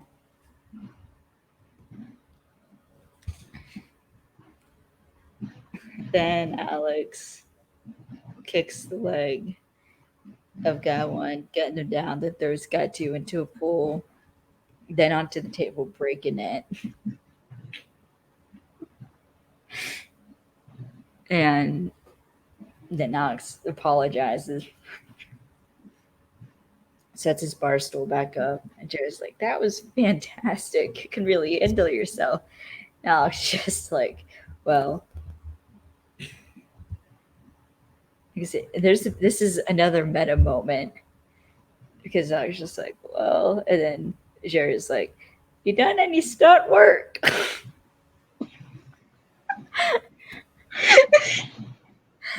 Because Christian Kane does his own stunts. Yep. Then he choreographs his fight scenes like a dance. And he used to choreograph fights in his childhood home basement with Clayne Crawford. He did get to fight on leverage. A couple of times, actually.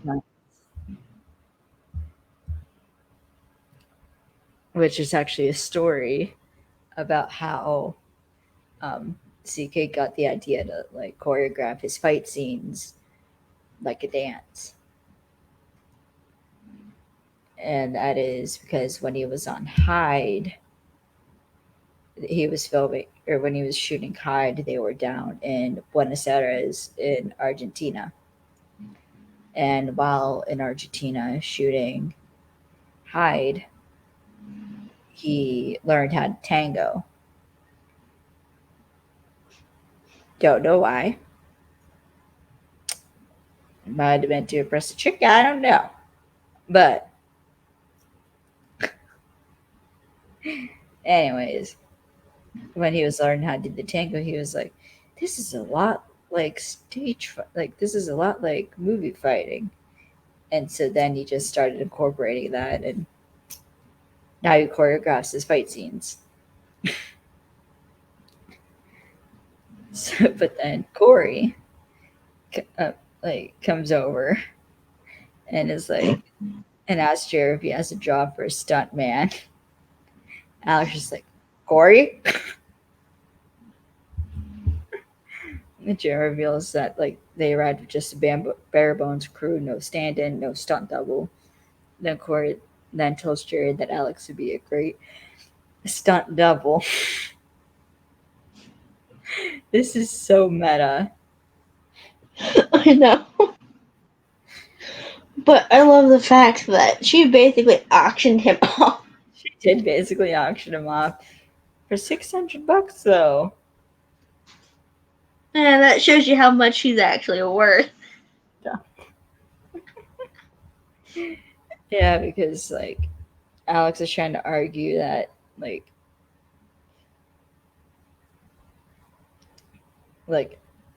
Corey asks how much like they pay, and then Jerry says they're only able to get like 500. He might be able to scramble together 500 a day, and Corey has about a freaking heart attack. She like lit up. She did, but like she like her chest kind of puffs out, and like her mouth keeps going like up and down, like what? A day? What? Yeah. And Alex is like, well, I don't even look like him. Like, he's taller. She was like, doesn't matter. It's water. It's like last sweatsuits. Like, no one would know. That reminds me of It's a bit of more meta. That reminds me of Jensen and his stunt double, Jesse.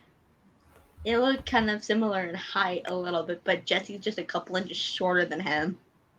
So when they're doing stunt, Jensen fight in one of the episodes, he fought his stunt double. Didn't Jesse play? He played a demon in Kane's kitchen, not the one where it's Christian, but the other one, where they're in Kane the bad guy's house. Oh, the freaking puns! Oh my goodness! I know. And the one that comes crashing in that he starts fighting, that's his stunt double. I was gonna say, I thought it was. Yeah, he actually ended up hurting him a little bit with the knife. He nicked his stunt double's cheek, cut him open, and he's just bleeding. And he just he pops up. Okay, let's go again. And he's like, dude, you're freaking bleeding. And he's like, don't worry about it. Let's go again. And I crack up every time I hear that story, and I'm like, what was that guy on? I don't freaking know. Hold on, I need to fix my headphones. Okay, carrying on. So then, Better? Yeah. So Corey negotiates for $600, and Jerry reveals Nikolai. Sorry, it's a bit of a tightwad, but he likes the cut of Alex's jib, so he'll insist. And they shake hands, and then Corey celebrates by growling with Alex. So we now see it is the next day, and Kai knocks on the door of Julio and Tessa's house. It's a very nice place, I must say. Julio answers the door, saying he didn't think Kai would come, and lets her come in. And when see Kai is sitting in like the living room area on the chair as Julio brings over Tessa's laptop. Julio asks if like all detectives like start this day early, and Kai reveals she's there on her own time. Julio thanks her and sits. So now that like Kai is using personal time to like investigate this, she is invested. Yeah, she's basically pulling a Catherine Beckett from Castle, digging into deep to a personal problem. Basically, it's like there's a personal connection for Kai again, and it's gonna get her in trouble. Yeah. But Kai immediately like asks about this fight. Julio says it was an argument, not a fight. Kai then asks what it was about. Julio reveals it was about him being nervous about just scuba diving alone as it's dangerous.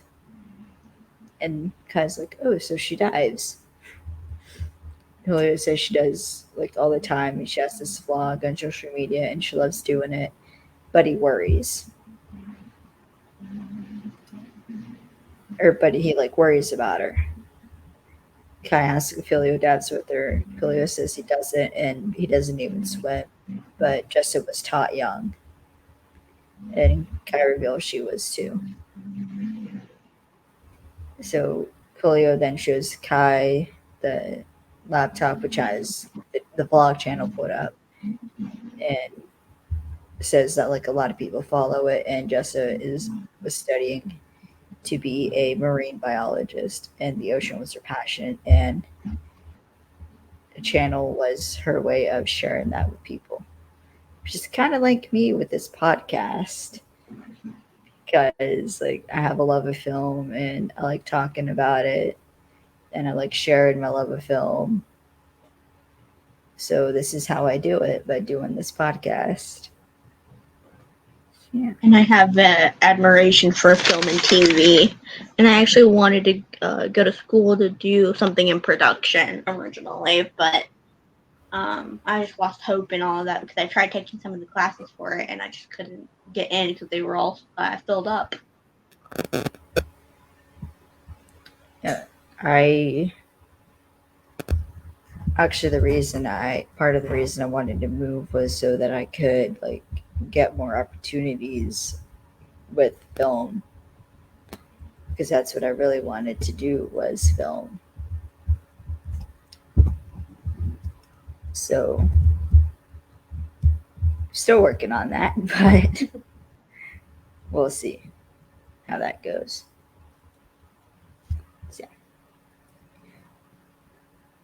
So then Julio, continuing on, so Julio then starts talking about Jessa, how she was just this person that just drew in the world and everyone around her. And Kyle posts up one of the videos, which Jessa shows like a piece of metal she found in the Alongo channel, sorry. Then it shows her outside of a dive shop called Deep Blue Dive Shop, and she pets a cute dog, and like she shouts out the shop for giving her the diving equipment, and thanks the owner, Linda. And Katrin like gives the laptop back and says she'll be in touch. Julio tells Kai to find her in Jesus' world. So then we head to the docks, where Alex gets out of the taxi and says hi as Jerry meets him.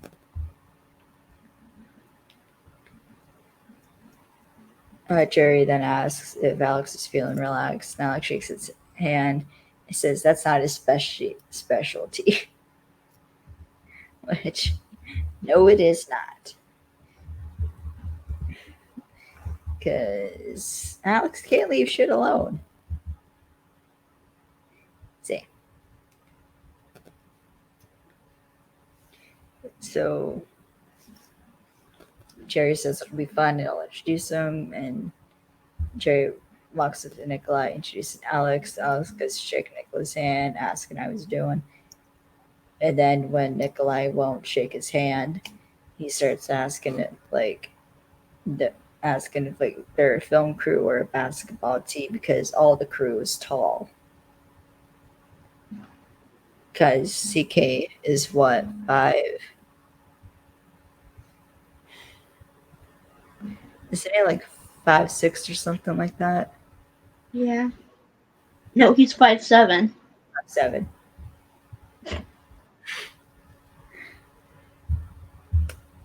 So yeah, he looks tiny compared to Jensen Ackles 6'1".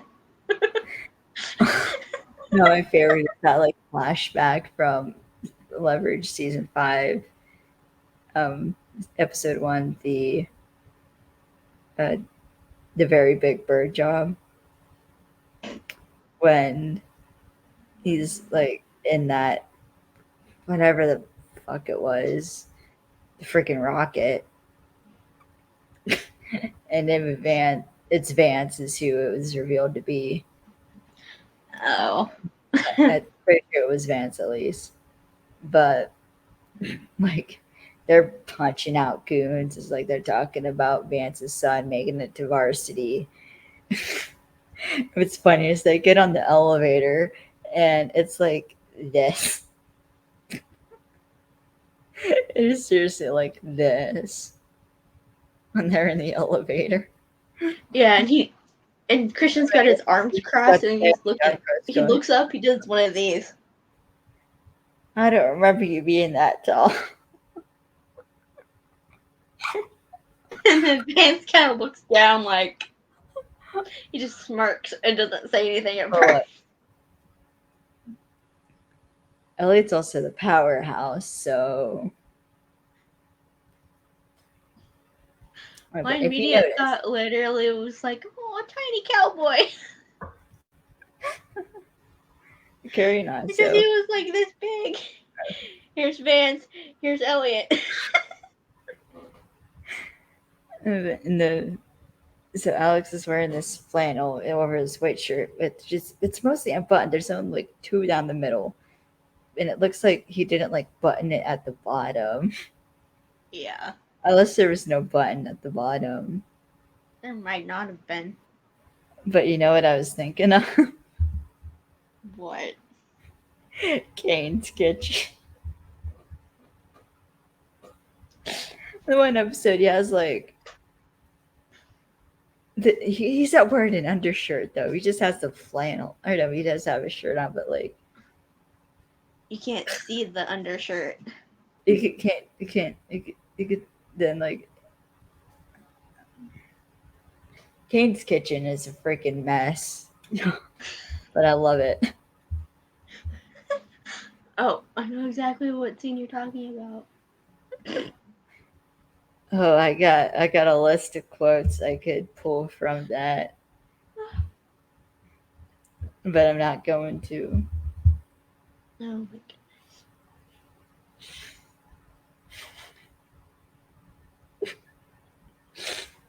goodness. Don't do it, Kaylee. Nikolai says Alex is the underwater stand-in double. It looks like a little over $600 a day. I'd press this man's pants for him. And Alex is laughing and smiling, and Nicholas just walks away, and Alex is like, well, fuck you then. And Jerry then tells Alex that Nikolai has an iron boot, but all good producers do. Just don't get on his bad side. And Alex then puts his like glasses on his shirt and is like, all right. And then Andre comes in asking how his star is feeling today. Jerry says like a bull stud.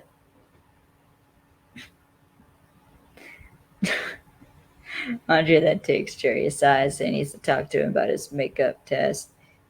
And then, like, Jerry starts telling Andre the type of foundation he uses. Because, some more film knowledge for you. Usually, what happens is how the days go, or how, like, a set day usually goes, is you arrive on set and they tell you, or you get the color sheet, which tells you, like, what you're shooting when, and there's like a schedule for everything. So then you go into or I think, like, you can rehearse, and then you go into like the makeup trailer where you'll get your makeup done. Which nowadays, if it's like normal makeup, they'd put foundation on. All actors, they put foundation on, which covers like any acne or like dark or red spots or bags under the eyes, and it just keeps everything even, which makes it look better on camera. And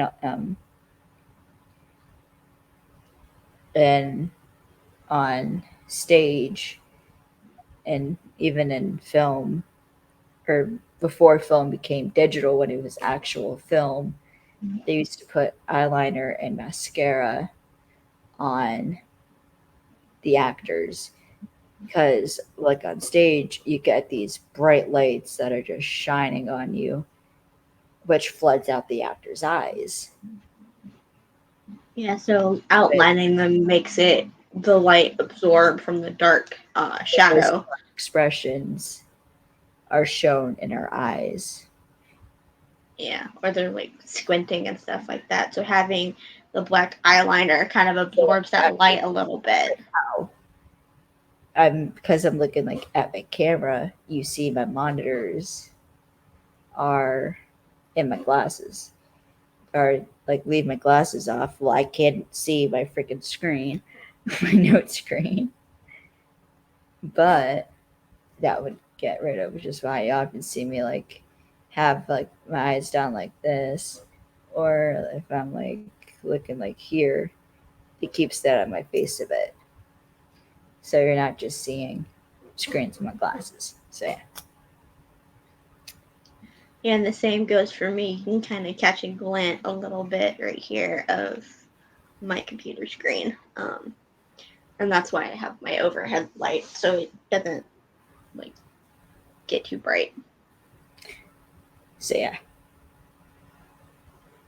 And that's why sometimes even with an actor's wearing their actual glasses, they will apply like a tint to their glasses. Yeah, So the lights don't glare. Do that.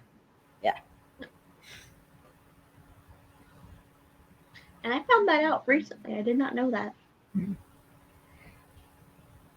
I need to get that for when we do this. So I don't get tint. So yeah, that's some more film facts for you. So carrying on. So Nikolai hands Alex. Shut up. An envelope of cash. Telling him that Jerry's like driving him all nuts with stories and talking, and it's getting in the way. And like, just take Jerry out to the resort, take like some of the equipment, go scuba, have my ties, whatever. Just get him out of their hair until tomorrow. Alex like, your show. And you see him like looking through the cash. So at least he got paid. Yep. He got paid for his trouble. Poor kid. Because the amount of trouble. Oh, it's going to get so much worse. So Alex is taking Jerry off, or taking off his walking fuck. We need to carry on. Continue on. So, Alex is walking off the boat with Jerry, and Alex is carrying like a milk crate of scuba equipment. And like Alex asked Jerry how he got the job, if it was like through his agent. And Jerry reveals that after he lost the first round of Dancing with the Stars, his agent had dropped him, and Nikolai had contacted him directly. And it's crap money, but he needed the exposure, and being out of sight, out of mind, it was easy to forget someone like him. Which I actually got to see Dancing with the Stars live. They do this tour, and I got to see them live in New York at Seneca, Niagara, which it was fun, but there's some stories. So carrying on. So then they end up as some like wooden crates as Alex sets down the equipment, sets the equipment on it, and it's like, don't say that, man. You're a TV legend. Says he's too kind, but then adds like he usually has 4 times to repair, and everything feels rushed. Of course, that sets off Alex's internal danger alarm. And it's like, what do you mean rushed? And Jared's like, this all came together a week ago, and Andre says he was hired just 3 days ago, and thinks it's just like the fact that they're Eastern Europeans, just they do things quicker, I guess. I don't know. But for just some slight context here, usually a production can last 6 months, even a year or more, depending on the content of the film. But it also may be slightly less if it's like an indie small project or like a short film. So yeah, this has gone by very quickly. Alex decides to take a look at the diving equipment and reveals it's like all new models and and it's all digital. And like this came out like what 2-3 years ago. And Sherry says like the fancy new regulator says no, but it may be 10. And makes it joke like he's still running oil tanks for the hotel gas. And Alex is like, no, like this is brand new equipment. Cherry says that like these Romanians may not know how to treat an actor, but they do have nice equipment, and he's never seen camera rigs like that before. And because Alex is playing with something he shouldn't, the digital watch for a dive watch goes off, yelling like warning until it just fizzes out. At one point, he like hands it to Jerry. He like throws his hands off, like, I don't know how to work that. So then we see Kai is pulling up to the dive shop, and we see her like inside talk to Linda, asking about Jessa used her equipment for her dives. Linda reveals like she does for free, and she told Jessa it was because she plugs her on her vlog, but in reality it's just because Linda likes her, and so does Sam, because like Sam. And Linda kind of like gestures to like behind Kai, and Kai sees it's the dog. You guys That's adorable. Like I see. And then like asks Linda if like she knows how many tanks she has, and Linda says she has 45 because I count 44. Linda confirms she's one short, and kind of like Kai asks like when they did last inventory, and Linda says they only did inventory last week. So Kai's then like next logical thing like could someone have taken it at night or borrowed one of the tanks without asking?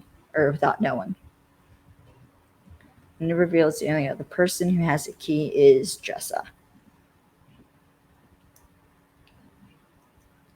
So Kai writes is writing that all down, thanks her for her time. Then Linda asks if Jessa's okay and if she should be worried about her at all.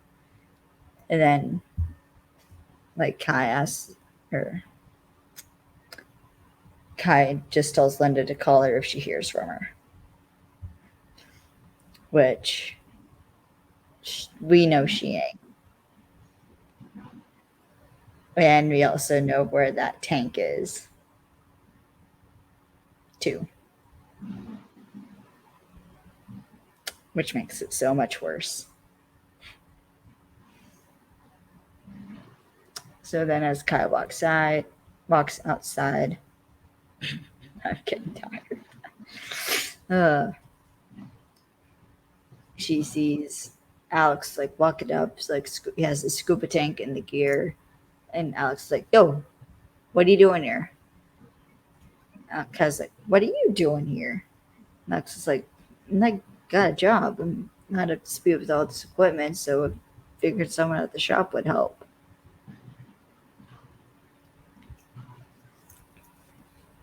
And Kai's like, I can show you how to use it. And Alex is like, really? Yeah. Alex is obviously very skeptical of this because he's done just like that. I don't gotta talk you into it. You're just gonna do it. Why? Because I'm a nice person. And Alex is like, seriously, why? Guy just scoffs and walks away. And, Alex walks and follows her too. So then it's at night. Alex is in a wetsuit as Kai's in a bathing suit. They're at the beach. Kai is giving Alex the rundown on the regulator, which is the bit that goes in the mouth. And you breathe in oxygen and exhale carbon dioxide. And Alex really, Kai? Kai's sorry. Then it explains the thing on Alex's wrist is a console computer. It keeps all of his systems in check, and it tells him when it's time to turn it back. Alex from where?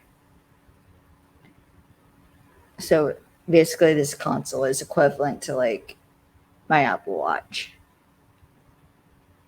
where it measures it lets you know how much oxygen they have in the tank, and also I believe it also measures other things too, the depth and yeah, it measures depth and also your heart rate and stuff too, on the newer ones. So you can see how much, and also your oxygen levels in your blood too. Blood oxygen level, yeah. Yeah, your O2 sats, to see where you are air-wise, versus what you have in the tank. Yeah. And it used to be one that's attached to you right here, to where you could pull it the off wrist your chest, is but easier now, to see, so. but now it's on your wrist, which is really cool. And it comes with when you rent dive gear. Yeah. So Kai suggests that they can either mess around in the bay or they can go out to the Alongo channel. Something clicks for Alex and is all right, now I know why you're helping me. As he's checking the flashlight, kind of what? And Alex is what are you looking for out there? Contraband, missing persons case. And since Kai rolls her eyes, he's got a hit. And he's I'm you're looking for a diver. Young woman, young, but not too young. Somebody you see yourself in. He immediately reads Kai. And it's for me, that was a red flag. I'm That's kind of creepy, but also makes sense. Kay just looks at him and says she hates when he does that. Then Alex also adds that like Cabo probably thinks it's a waste of time and you need me out here because you need a buddy. Reverse psychology. And it's fine. Yeah. Yeah. Because like I don't need a buddy. I need the equipment. So then they step off like the sidewalk because just a step to go into the sand. And they put on their scuba tanks. So who are you texting? No one? I swear to fucking God, if you're texting who I think you're texting. Maybe. Maybe not. Damn it, Alex! Okay, they did it first.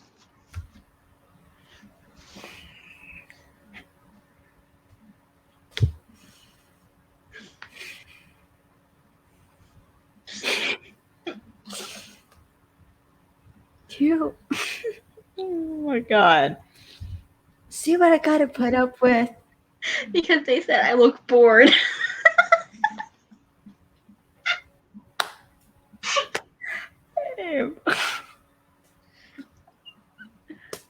I promise you, I'm not bored. I'm just tired. So am I, which is why I'm trying to move this along with it. Okay, carrying on. So next we see them. They're underwater.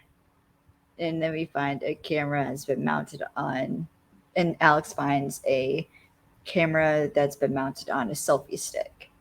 Or it's like one of those GoPros, and they have the waterproof mounts, or the waterproof cases that can mount onto a selfie stick.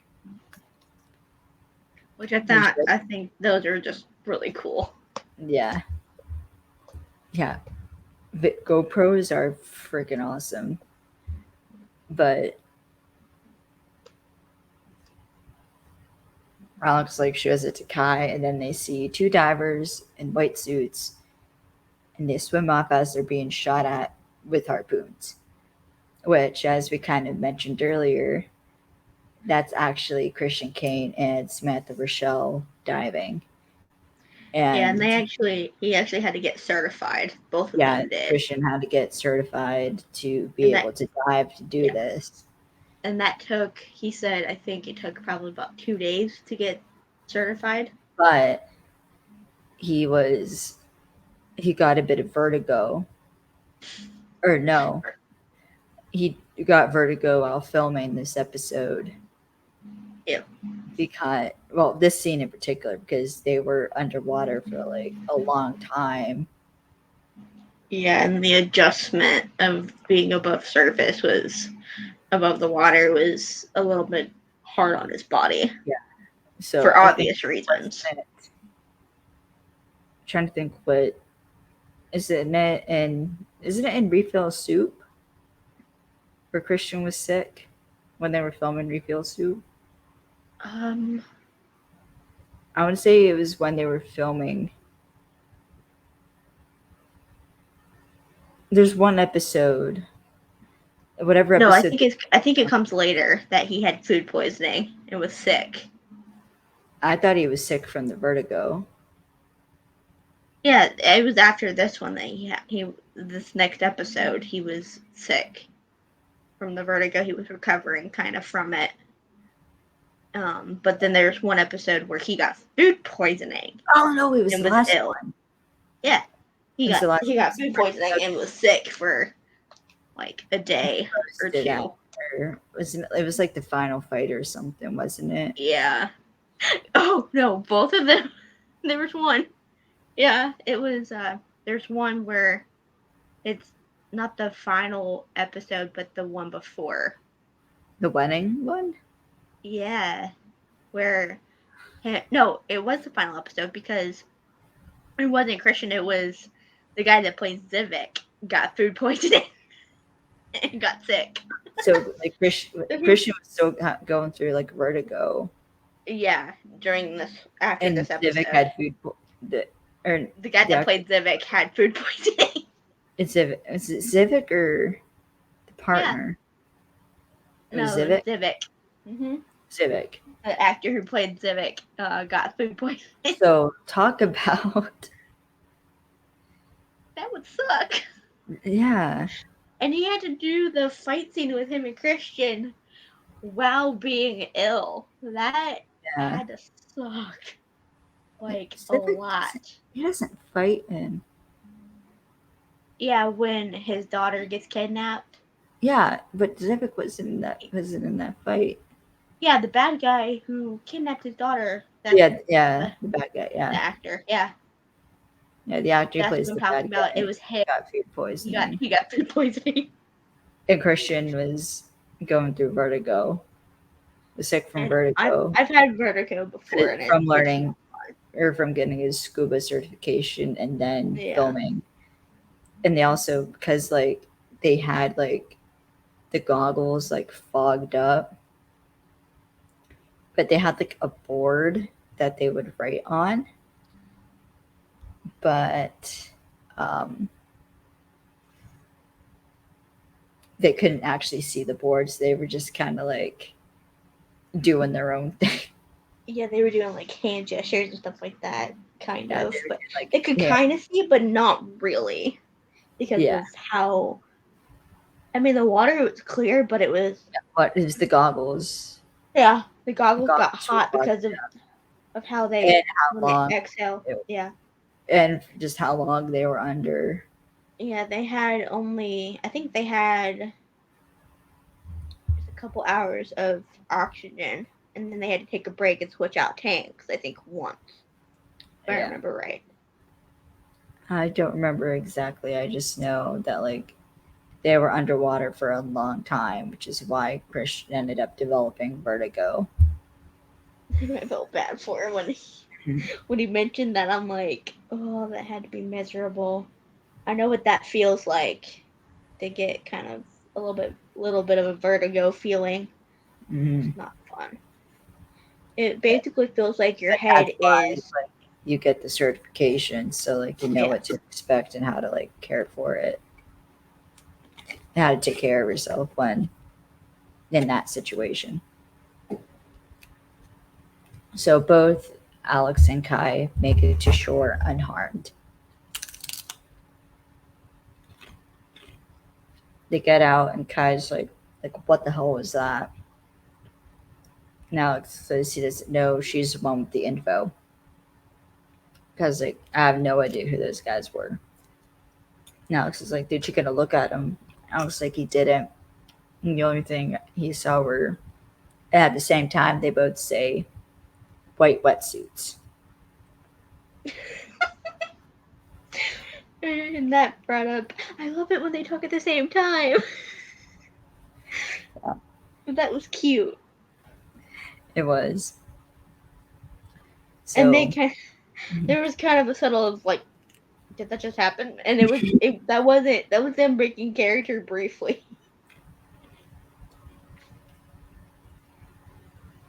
Okay. So Alex then holds out the camera so they can like both take a look at it. And Kai reveals her missing person was an underwater videographer with a camera just like that. And Alex says the battery's dead and it couldn't be fried. Which, no, that camera is which I mean, well, I was gonna say those underwater cases, yeah, they're waterproof, but like if like you're under for like a certain amount of time at like a certain pressure, water can seep in. So I guess Alex is right in assuming that like the battery could be, or that like a camera could be fried.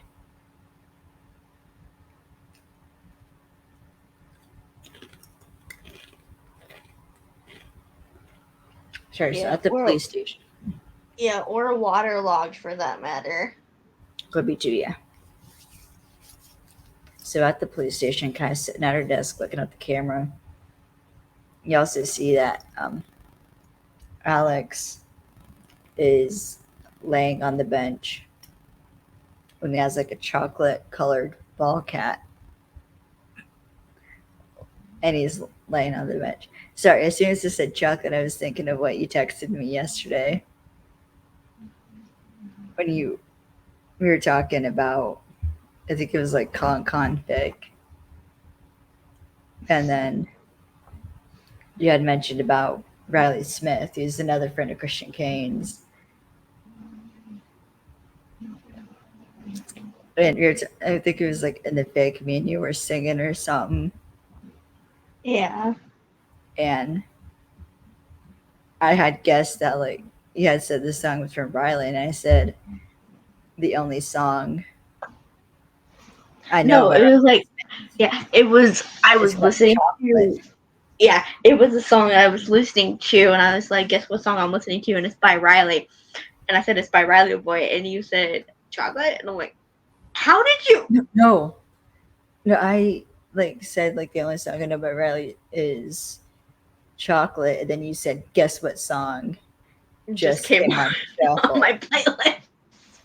Chocolate. And you're like, chocolate? And I'm like, yep. Kidding me? And I was like, yeah, it did. And I was like, how the heck did that happen? And I was like, legit confused. I'm like, how did you guess that right? That's freaking hilarious. All right, because I know you're watching this, babe.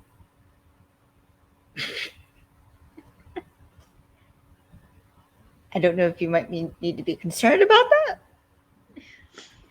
or not. She's concerned with the length. They're concerned with the length of how long this episode is going. 2 hours. I told you I was trying to wrap it up. I'm trying. There's still a lot of stuff to go over. So Cobb comes in with the wrong chargers, so Kai sends her back out. And Ernesto walks in, and then we see it's Alex is laying on the bench. So he like gets up, and Ernesto's like looks at Kai and is like, "Why are you here?" And then he sees Alex, and it's like, "Why are you here at all?" He just has that like purely like disappointed look on his face. Like, why are you even here right now? Like, you should be asleep at the gift shop, trying to figure out how you're going to pay your damn bills. Why are you at the police station? And Alex is like, someone just tried to kill us tonight. And Kai's at like with the spear gun. And it's like, where? And Kai says the Alonga Channel. And Ines is like, that makes sense. And Alex is like, how does trying to kill us make sense? And Ernesto explains about these abalone hunters in the Alongo who are notoriously territorial. Kai's like, these weren't fishermen. So Ernesto suggests they were treasure hunters. And then goes on saying that like how there's this like superstition with the Alongo Channel, how it's cursed and no 2 nights are the same, tide shift, new batches of coral pop up out of nowhere, and ships get beached and wrecked all the time. And people say more gold's gone down in the Alongo than any other place. Which gold? And Alex like, gold, huh? Which, in essence, as the Alongo was along the Galleon trade route between Acapulco, I hope I'm saying that right, and Manila, and the ridges of the east were traded for gold of the west.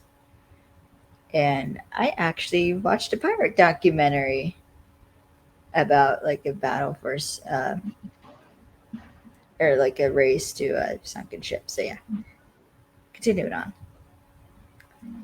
So Kai says that she doesn't think Joseph Torres is a treasure hunter, and Nessa says where there's gold, there's going to be people looking for it.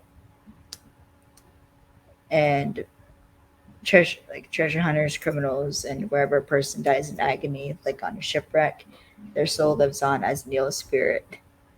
Alex is kind of amused, like, I didn't take it for the superstitious type. And Nessa's like, I'm not. It's bad luck to be superstitious. And Alex just gives Ernesto a look as like the cob comes back with the right charger. So Kai plugs it in to the computer. Ernesto warns Kai that a cop is going to target ticketing parked cars for the next year for violating one of his orders. Kai's like, he said to not make something out of nothing. This isn't nothing. And pulls up the files and like clicks on a video confirming it is just his camera. And Nessa's like, son of a gun. Like impressed that like she actually did find something. So Kai like opens it up and we see like the video from the intro and then another file and it's the two divers in the white suits. And Kai makes like the screen bigger and both her and Alex look at each other silently confirming it's the same divers. At least the same suits. Because we don't see the faces of the divers. So then in the morning, we see Kai in Ocampo's office, and Ocampo's upset that because Kai asked him to close down the entire Alonga channel.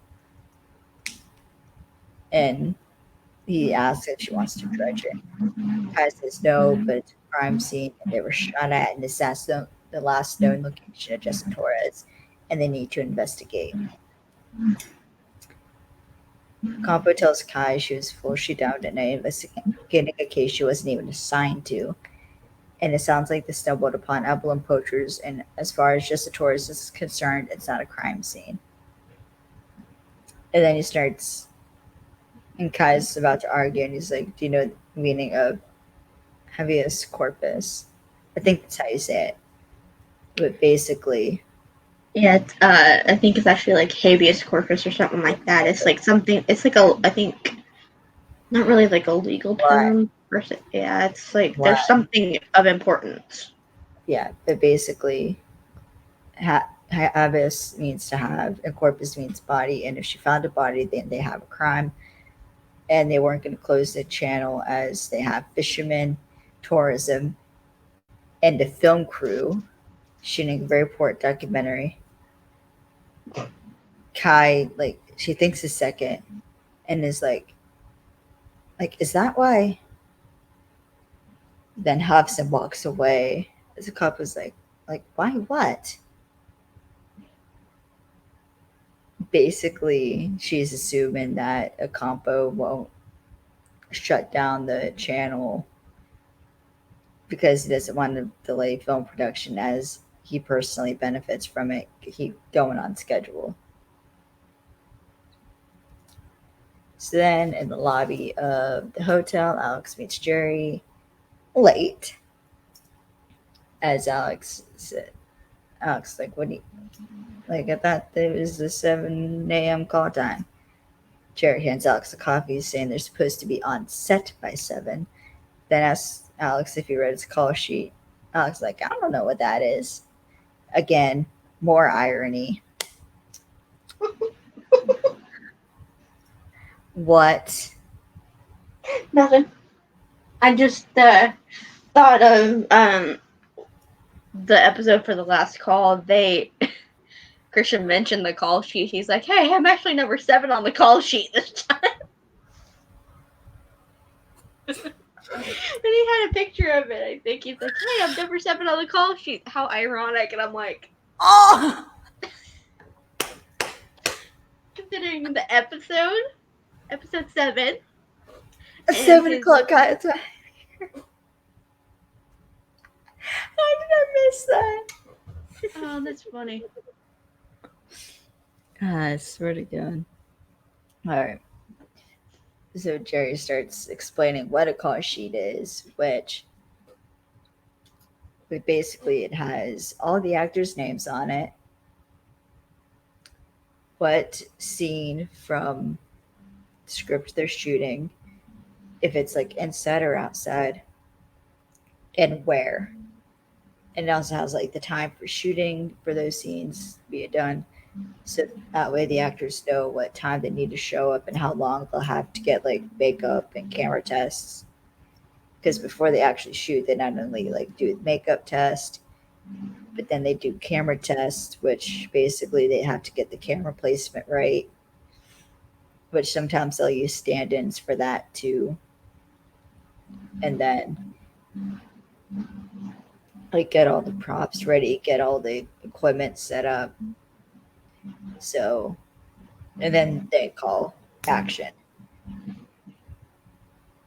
So yeah, it's a lot. So they go to leave. It's Alex asks where they're shooting, and Jerry reveals it's the Alonga Channel. And the music kind of gets more tense and suspenseful as Alex pauses before walking again. Like this is sort of the last piece of the puzzle he needed. Or is this sort of like another piece to this puzzle he had in his head? Like, okay, these were seemingly two unrelated events, but like a diver goes missing in the Alonga Channel. I get shot at in the Alonga Channel. A film crew you put together like last minute with brand new gear and top of the line camera equipment. Like these things got to be connected now. So Alex gets the door for, or as they head to the dock, or they head to the docks. Alex gets the van door for Jerry, and he's all excited working on the water. And he did 8 weeks for like a film he did in The Perfect Storm back in '99. But his part got cut, but he learned about sailoring. But it was in a tank at Studio 60 at Warner Brothers. So a lot of times underwater stuff is usually filmed in a tank where they can control the temperature, control the environment, and much safer than being in the middle of the ocean. So Jerry kind of reveals himself there, or reveals that he's there, and Nicholas just tells him he's late. Alex says it's his fault and apologizes. Nicholas says they have a full day ahead and they get on the boat. Hunter then walks up, like saying not to worry about Nikolai. And Jerry's like, he's right, it won't happen again. And then they go on the boat, but Alex decides he's going to double check the equipment. But he pulls out, he sees that the wetsuits are black and red. So they're not the white jumpsuit or the white wetsuits he saw earlier. But Nikolai catches him. Alex just stands up and is like, just checking the equipment. Nikolai says it's been done.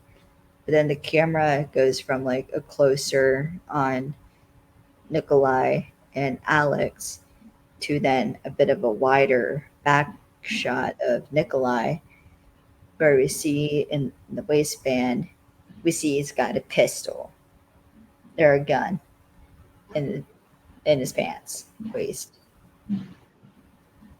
So audience is like, okay, that dude's got a gun, so Alex is right to be suspicious. So then at like the top deck of the boat, they're on the water, and Jerry's going over his lines with Alex, and Alex just kind of looking over the side of the boat to the floor below. And then Alex kind of sees Nikolai is by where they would be diving off. And Alex asks, like, why aren't they shooting anything? Jerry just passes it off as typical showbiz, as like, hurry up and wait forever. Then asks if he wants to run more lines. Alex says they aren't really running lines, and it's narration. Jerry then asks if he wants to like hear it again, and Alex tells him to go ahead. then like asks what they're doing, and then like the crew's getting a rig set up,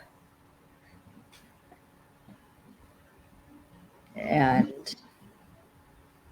Jerry says that Nikolai said they were preparing the underwater set, and Alex like he points out that like everyone's on the deck, and Jerry reveals that they hired some local divers to help out and do the dirty work, and then a coast guard ship comes. Nikolai like snaps his fingers, and Audrey gets out the bullhorn, saying they're going to start shooting a scene. So they're shooting the first scene. Alex notices Nikolai is beside a crew member, and he like puts his hand on the pistol. Andre calls cut and is praising Jerry as Alex is noticing air bubbles out of the water. Nikolai sort of signals to like keep it moving as Andre says no notes, and they're going to do the close up. So Alex sneaks. What are you laughing at? What? I thought I heard you laughing. I got concerned. No. You're hearing things. Better not be. So Alex sneaks inside the ship, takes some blue tape, hiding a blade underneath the bench. But he's acting like he's just kind of leaning against the bench, looking at the wetsuits. Starts making some small talk, and was like messing with one of the shelves, saying it's like Australian and non-ferrous metal, which is non-iron. And then he just goes back up. So Nikolai shows the officer all their permits, and then the officer reveals the captain is just wondering if he could get a picture with Jerry, as he's a fan. So back at the bullpen, Kai is looking at the video, and though going through some of like the other videos, and then Kai finds the raw files. And she starts like clicking them, and then finds one where she finds the raw video of the piece of metal that Jessa found, which shows some like numbers, and then it starts. You can see it kind of looks like a tail fin. So then Kylie kind of calls Ernesto over and is like, take a look at this. And Kai pauses on the words, and Ernesto is able to recognize that it's Cyrillic, which is Russian. And Kai like pulls up a translation website, a translator online, puts the photo, finds the translation, and you can see this sort of like leads her down a rabbit hole that eventually leads her to Soviet submarine propellers. So then Ernesto asks what a Soviet submarine propeller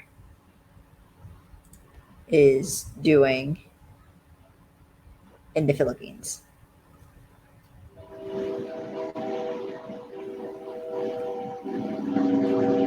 So you get like an underwater shot of the two divers blowtorch the hatch to the submarine and go in. So Nikolai comes back up as it looks like Jerry's getting ready for like and says it's a wrap. But Jerry's confused as like he's still got a page and a half of dialogue.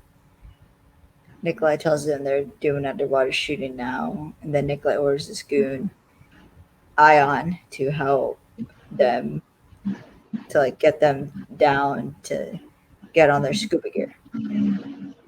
Then Then Jerry starts getting upset because he's confused about what's going on, as like telling Andre to like take over the set as he's the director. And this is where Alex has to take off the Band-Aid and reveal to Jerry that there is no TV show. And that these guys are actually treasure hunters, and they're using the TV show as cover to bring up the loot. Jerry's so confused, and That would suck, honestly, to find out that the show that you wanted to create actually was just a ruse yeah, he for needed treasure hunters. Yeah, for treasure hunters to get what they want. like trying to explain that like whatever they're finding down there is whatever they find is belongs to the Philippines. Yep. And whatever they're looking for, they found it because they're bringing it up on deck. Yeah, and by Jerry kind of goes through the 5 stages of grief. pretty quickly. This is the denial. Yeah, This is denial. but it happens pretty quick. Yeah, first, Stage of grief immediately. yeah, he's now in denial because he's like telling Alex that like he has to be wrong because like he needs this show. But then like Alex sees this like modern looking like crate thing come up to the surface, and then that's when 2 white suits, 2 divers in wet white suits come to the surface.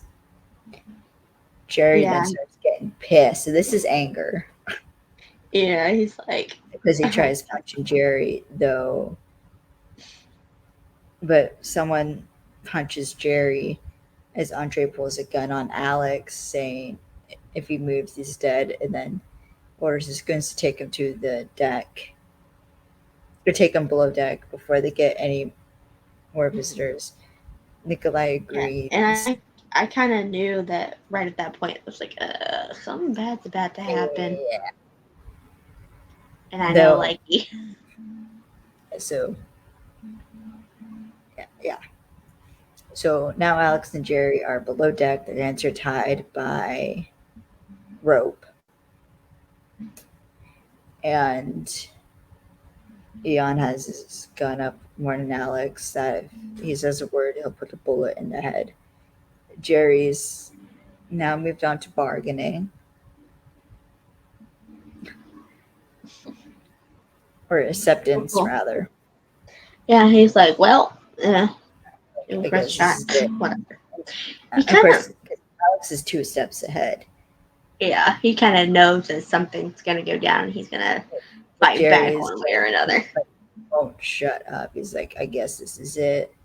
Like, I dedicated my life to acting, to the craft, to the characters, and what do I have to show for it? 4 failed marriages, 3 strange kids, a TV show no one remembers. And the whole time, Alex is like, Jerry, the blue tape. Jerry, shut up, the blue tape. So he's like trying to get his.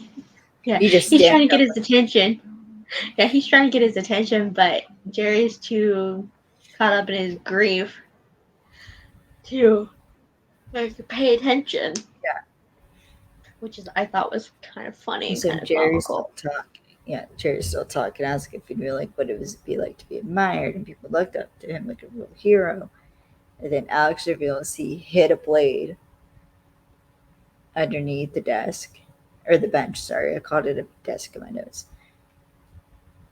And as Jerry's saying, he's just the guy selling adult diapers on late night TV. Alex just looks at him as he's cutting the rope binding that is binding his hands together. Jerry asks Alex if it's any idea who he used to think he was. Alex finally gets the rope out of it, and that's when Jerry snaps out of it like, how did you do it? How did you come up with that? Alex like, I put it there. Jerry's like, you didn't win. Alex is like, I put it there earlier. Like, I suspected we'd be in trouble. So I thought if they were going to tie us up, this is where they would bring us. So then he starts cutting the ropes, tying Jerry's hands back.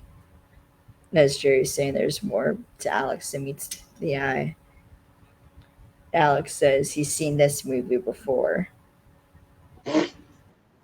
Which I kept thinking of the song Exile. I was waiting for Alex to say, there's a song called Exile by Taylor Swift where it goes, I think I've seen this film before, and I didn't like the ending.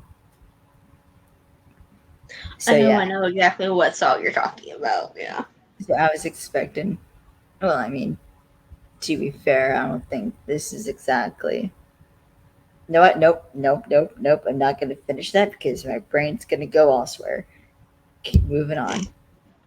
Shut up. So. I didn't say anything.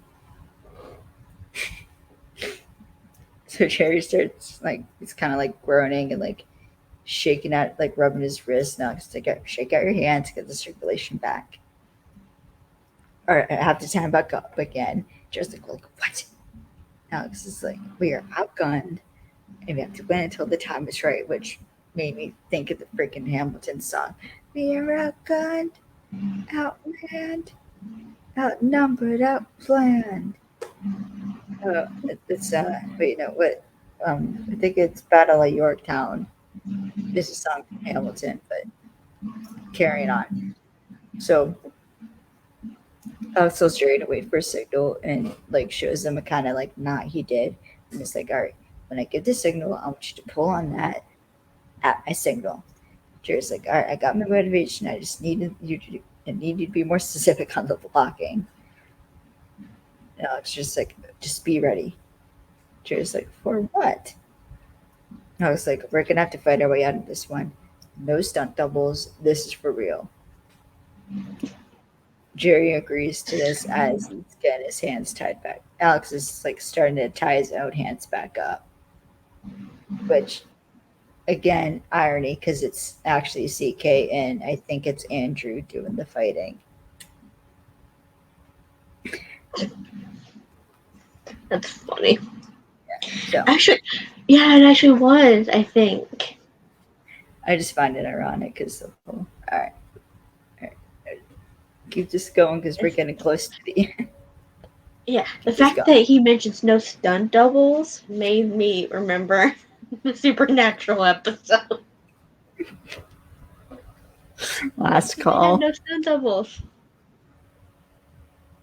Yeah, because last call it was actually Christian Jensen.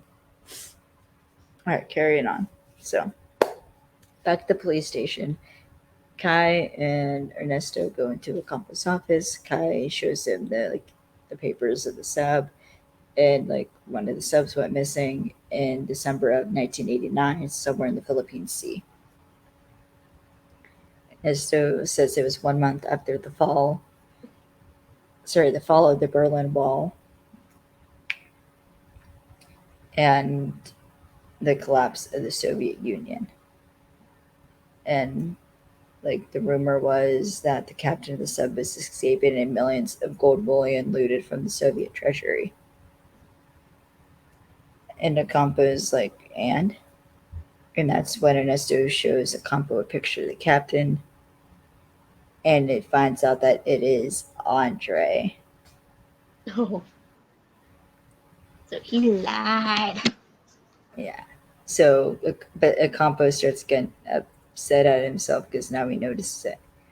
So now it's nighttime and everyone's exited the boat and they head on deck. Andre goes up to this chest thing and is glad to see it. Nikolai starts he says he needs Ion. They'll get the truck and they'll be right back. Andre kind of signals for Nikolai to go as Alex and Jay are kind of stood at the edge of the docks. Andre kind of goes up to them under the assumption he's gonna explain everything, or under the under the assumption they want him to explain everything. Alex is like, "No, this is pretty simple." I'm just like, "Simple, is it?" I was like, "Yeah, you're searching for gold, secret treasure, damn the cost, and it's the oldest story in the world." And Audrey's just laughing, and what's funny is Alex That is like, immediately, yeah. After he laughed, it's I not that immediately got mad. I got mad. I was like, I immediately thought, can I hit him? Please. Andre goes into a bit of his evil speech of evil, saying like, asking if they think he'd go to all this trouble just for a case of gold. Then reveals he was the youngest officer in the Soviet submarine corps to earn the captain's rank. And Jerry kind of looks at Alex and is like, "Soviet submarine? Like, what?" And then Alex is like, oh, you don't know the actual, like, what you're looking for, do you? Yeah. And Andre's like, "What's in this case is worth 100 times more its weight in gold to the right people, and enough to make him rich as rich as the traitorous oligarchs who looted his country." Alex is like, "What are you going to do with us then?" Andrew's like, "Well, I'm just going to shoot you." Alex kind of looks over and like that's like Jerry takes that as a signal, and Alex is like, "Well, Andre, I have one thing to say to that. It's why shoot a pistol." The Jerry finishes like, "When you can whip it." So Alex starts taking on 3 guys, but Jerry's barely able to handle one. Yeah, the fact that, like, as soon as he looked over, I knew something was gonna happen. I'm like, what's gonna happen? What's next? But what's cool is there's a boat where Alex is like, "Jerry," and like he under tosses the pistol. Jerry catches it and is able to do like the pistol whip motion as Alex takes down the last goon. And Jerry's like, "I always wondered if that would work in real life." Because it's one that like prop, orange tip prop. It's one that like no, this isn't the right one. I don't think I could do it, but it has it like that. No. Yeah, it's basically like, I think it's like a side grip, but he's got his hand on the barrel, kind of. Yeah, or I guess you can do it like. It's just plastic. I hit myself with it. Alright, so cops then come and Audrey starts like opening the case because he's waited like 30 years for this. Nikolai's just hightailing it out of here, and like he's like Nikolai's like running back to Audrey. And what's funny is Ernesto's holding his gun out the window at the car. Like, "Do not make me get out of this damn car and chase you. Stop." like, I'm not in the mood. And then Kai like orders Jerry to drop the gun. Alex tells Kai that like he's with him, and Jerry's like putting the gun down. Yeah, like puts the gun on. Like dramatically, which is freaking hilarious. Yeah. But then Andre powers up the device. So now Andre has his gun on Andre as Nicholas is in cuffs, calling Andre a fool. Kai asks like what it is, and this is where the stakes ramp up to 100 because it's a nuclear bomb. The immediate look of oh crap. I was like, oh my god. And Alex was just like, "You had to ask." And Andre realized he activated it, he was just gonna sell it, but he will for $1 billion, but he'd settle for 20 million in interest bearer bonds and a private jet with a fuel tank. And Jerry yells to Andre that he's insane. And Andre says he set the timer for 6 hours and it's irreversible. He only knows the cancel code and he will give them time to meet his demands. And when he's safely away, he'll communicate the code. And Mr. like, there won't be enough time to evacuate everyone. And you can see it, like, Alex is looking at the timer as Andre says they better get moving. But then Alex is like, you didn't set the timer for 6 hours, you set it for 6 minutes.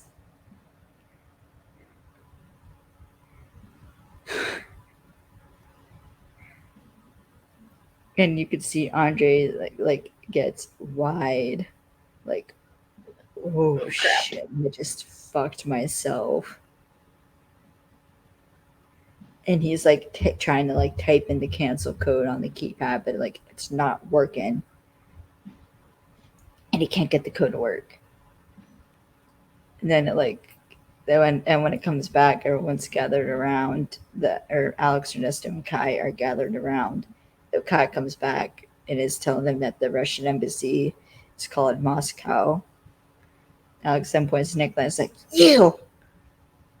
What do you remember? Or what do you know about this? And Nicholas is like, I know nothing. It's so funny when when Christian Kane like points to someone that's like, you!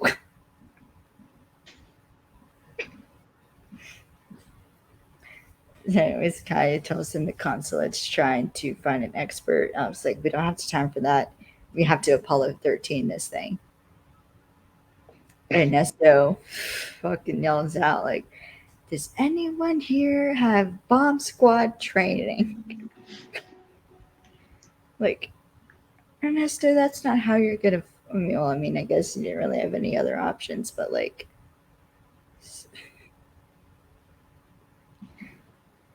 Sakai then asks if like Elliot or Al. Oh fucking no! I did it again. I'm getting tired.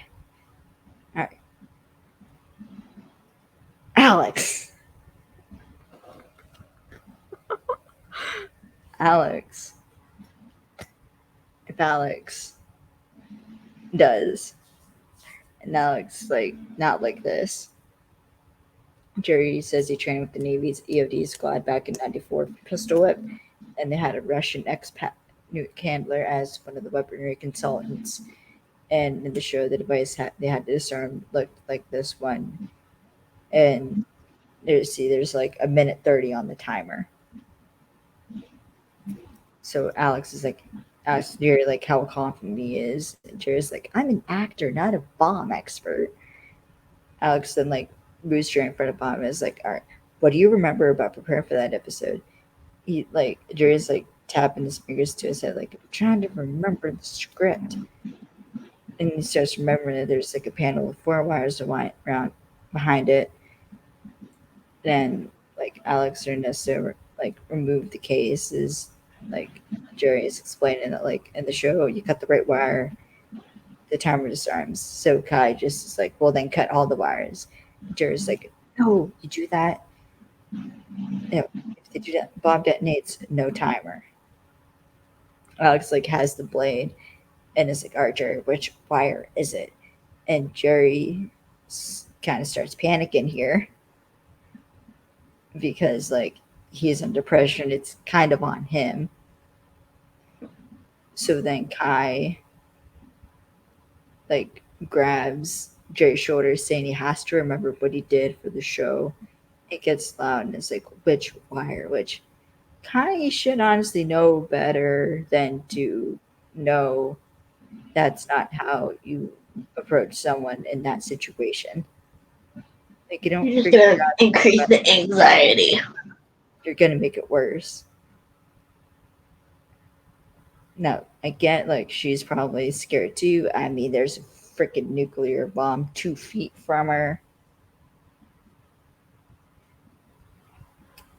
But just keep that in mind. So then Alex starts coaching Jerry using his meditation tapes. And he gets him like focused and is like, all right, which wire do I cut? And then once Jerry focuses up again, Andre then pipes up, wanted to suggest something else. It's like, "I'll break your jaw, man." Like, he freaking snaps at Andre. And then he turns to Jerry and is like, "What did the handler say?" Jerry starts remembering, saying that like cutting the wires was the last resort. Shooting it with the shotgun was the first resort. Alex is getting annoyed, like, "You can't hide behind a rock and shoot the damn thing. And take your best guess." And it's like Jerry's coming back to get an even. Alex is like wiping his forehead of sweat because he's nervous. Which I just realized, what that mean, which made me think of the car bomb defusal scene in Leverage, the 12 Steps Job, when Elliot's defusing the bomb Yep. in the car. But then Jerry's like, "Red wire." Alex goes to cut it, and then Jerry's like, "It's the one you don't cut." And Alex is like, "You lead, but don't cut." Which is actually a librarian's reference. Because a similar piece of dialogue. What? I'm just remembering what scene you're talking about. At the beginning, it's the very beginning of the episode when Eve and Flynn meet. Then they're disarming that bomb. A similar line of dialogue happens. So Jerry reveals to cut all the wires except red. So 5 seconds left. Alex cuts the wires. Timer stops. No boom. And you can see like they're taking a second, like, okay. Like, did it work? Like, we didn't blow. And then Are we alive? We did it. And then everyone starts yelling and cheering and are relieved. So carrying on. So then it's like, even like Nikolai and like the goons are even like relieved because like they're going to be in jail for a long time, but at least they didn't die in a nuclear explosion. True, at least this way they will get to pay for what they did.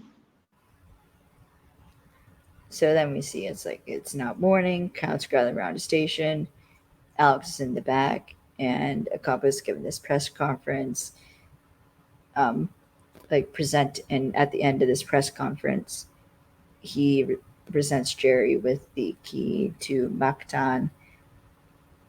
And honestly, kind of just like someone just cut like a cardboard key and just took like gold sheets, covered it in gold, and then just cut the key out and just typed "key to Mactan" on it. That's kind of what it looked like. And now, like, Kai and Ernesto stand in the back. Alex and Jerry salute each other, and then Kai and Ernesto leave. But there's little fun moments. The crowd starts cheering, like, "Jerry, Jerry, Jerry." Kampf is, like, moving his hand to the beat. So, back at Julio Torres's house, Kai and Ernesto knock on the door. Julio lets them in. They sit down. And Kai says they had to keep the camera for evidence, but there was a video that she wanted him to have and gives him a flash drive.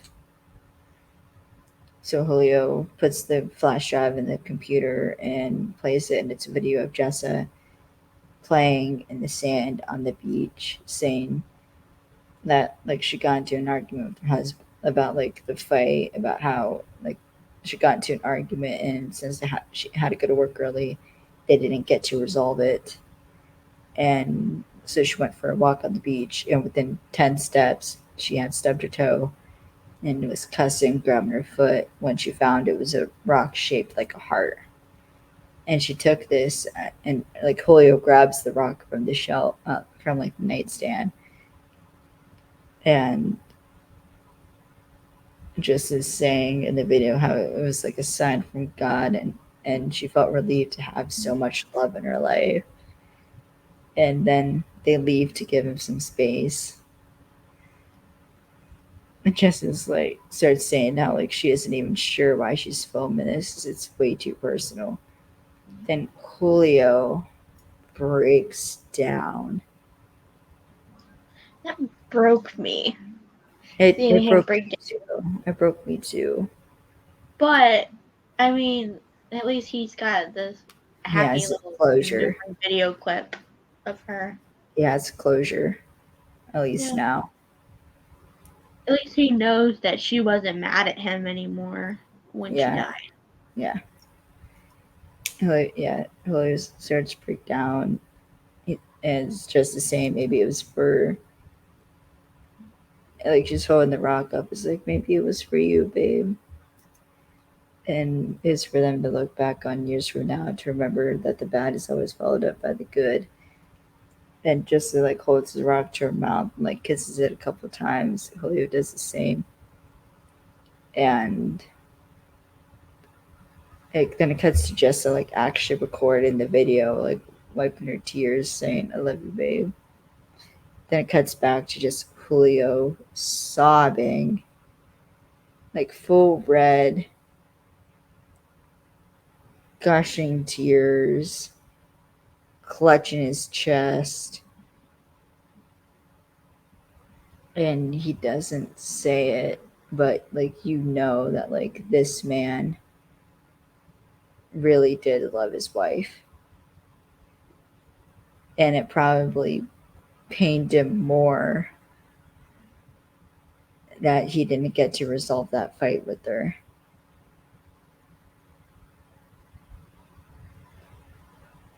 And that would suck. But what makes this hurt even worse is the fact that like he won't find her alive. And now he knows that. Yeah. Kind of sad. But at least he has that closure now. Yeah.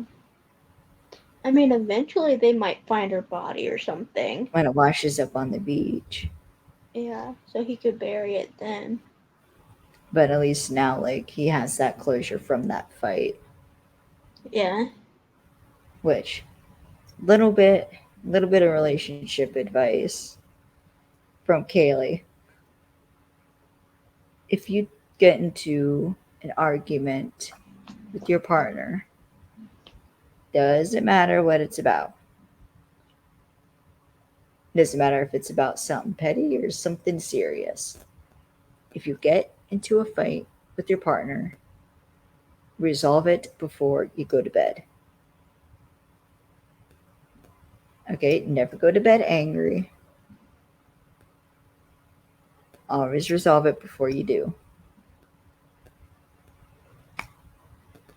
Because you think Jessa went to the ocean thinking she was going to get shot by a harpoon.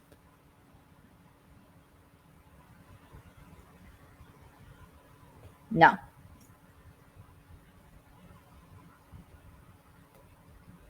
Was she probably planning on going back to her husband and resolving the argument? Probably. I mean, I could hear it in her voice that, yeah, she wanted to fix things. Yeah. That's what I was thinking. Idiot like, took that away. Yeah. So after that emotional scene of a man bawling his eyes out over getting the closure with his wife, his dead wife, we cut to Alex heading it back into his gift shop. And like he sees that like a small package is on the table. He picks it up and there's a note saying, "Thanks for everything, compadre.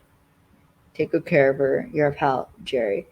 Alex then opens up and he like takes the object out of the wrapping and sees the pistol. And he's like he's like a kid at Christmas. He uses the pistol Jerry used in the show. It has like engraved like pistol whip. And he like opens the chamber, spins it, like puts it back, and he's holding it like he's gonna whip it. Then he steps on a box. It does like the whipping motion, but it freezes with the midair and like the classic like the classic 90s lettering. If you've seen any of the like shows from the 90s, you'll know what I mean by that. And it says starring Alex Walker. That was kind of funny And though. then- It was like, Yeah, it was. I must say, it was needed. that was pretty cool. I It was was like, they're needed probably, to break because- up that. yeah. At least we ended it on a comical note instead Yeah, of a sad note. yeah. But yeah, I thought that It was wasn't even that hilarious. it was sad. It was more of a bittersweet. Yeah. Because, like, yeah, he had closure, but he's never going to see his wife again. So, At least in this Yeah, on that. realm. yeah, so it ends on that funny note. But I do have some notes.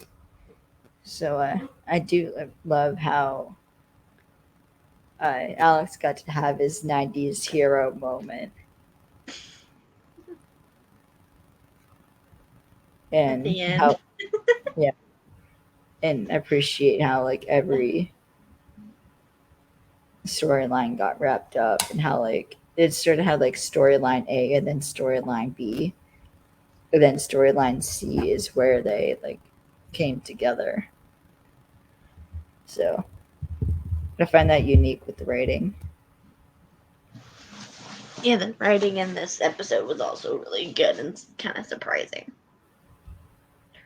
But yeah, the one thing that I thought was kind of sad is that they never, I don't know if they found out who did it and why, per se, but they kind of wrapped it up as like, we figured out who the team that was responsible for it, but Well, the divers were on the boat, so they were probably arrested along with the yeah, and they everyone didn't. else.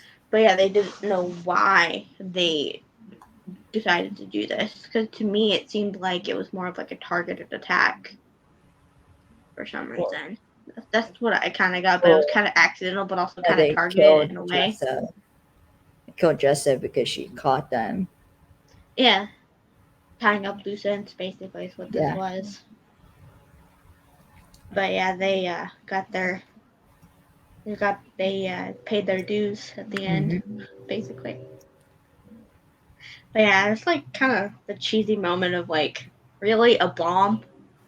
How A nuclear unoriginal do you have bomb. to be? Yeah, it's like, how unoriginal do you have to be? Yeah. Yeah. It's like typical like 80s bad guy, pretty much, of like It a is nuclear a bit. bomb or a bomb of some sort. This episode does kind of have like a bit of a 90s theme. Yeah, If they got it like action star from the 90s, which the is classic 90s.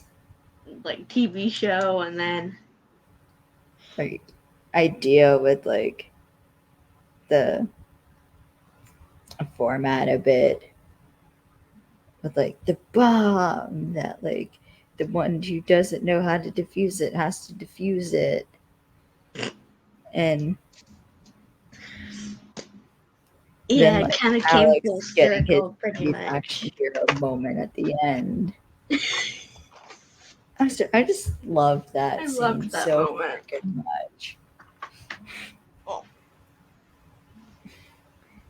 Which to me, it's like this stuff that like, because I know they talk a lot about this, especially like the audio commentaries, where they talk about like the differences between like Alex Walker and Elliot Spencer, and even like Christian Kane. Though I'm gonna add Jake Stone to that list. because like Alex is just his almost defense mechanism is his sarcasm, but he's also like wears his emotions on his sleeve, and sort of his spirit's broken, and that's what he's trying to rebuild is his spirit. With Elliot, he's gruff and with a heart of gold, but sort of lost his heart, and now he's trying to pick up the pieces and repair it. But with Jake Stone, it's like his intellect is also his downfall, because like he's always had to hide it. So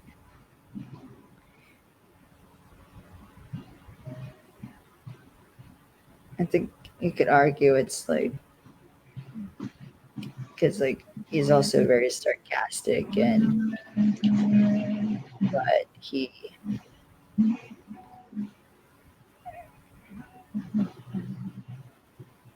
I'm trying to think. My mind just totally blank because I'm getting tired.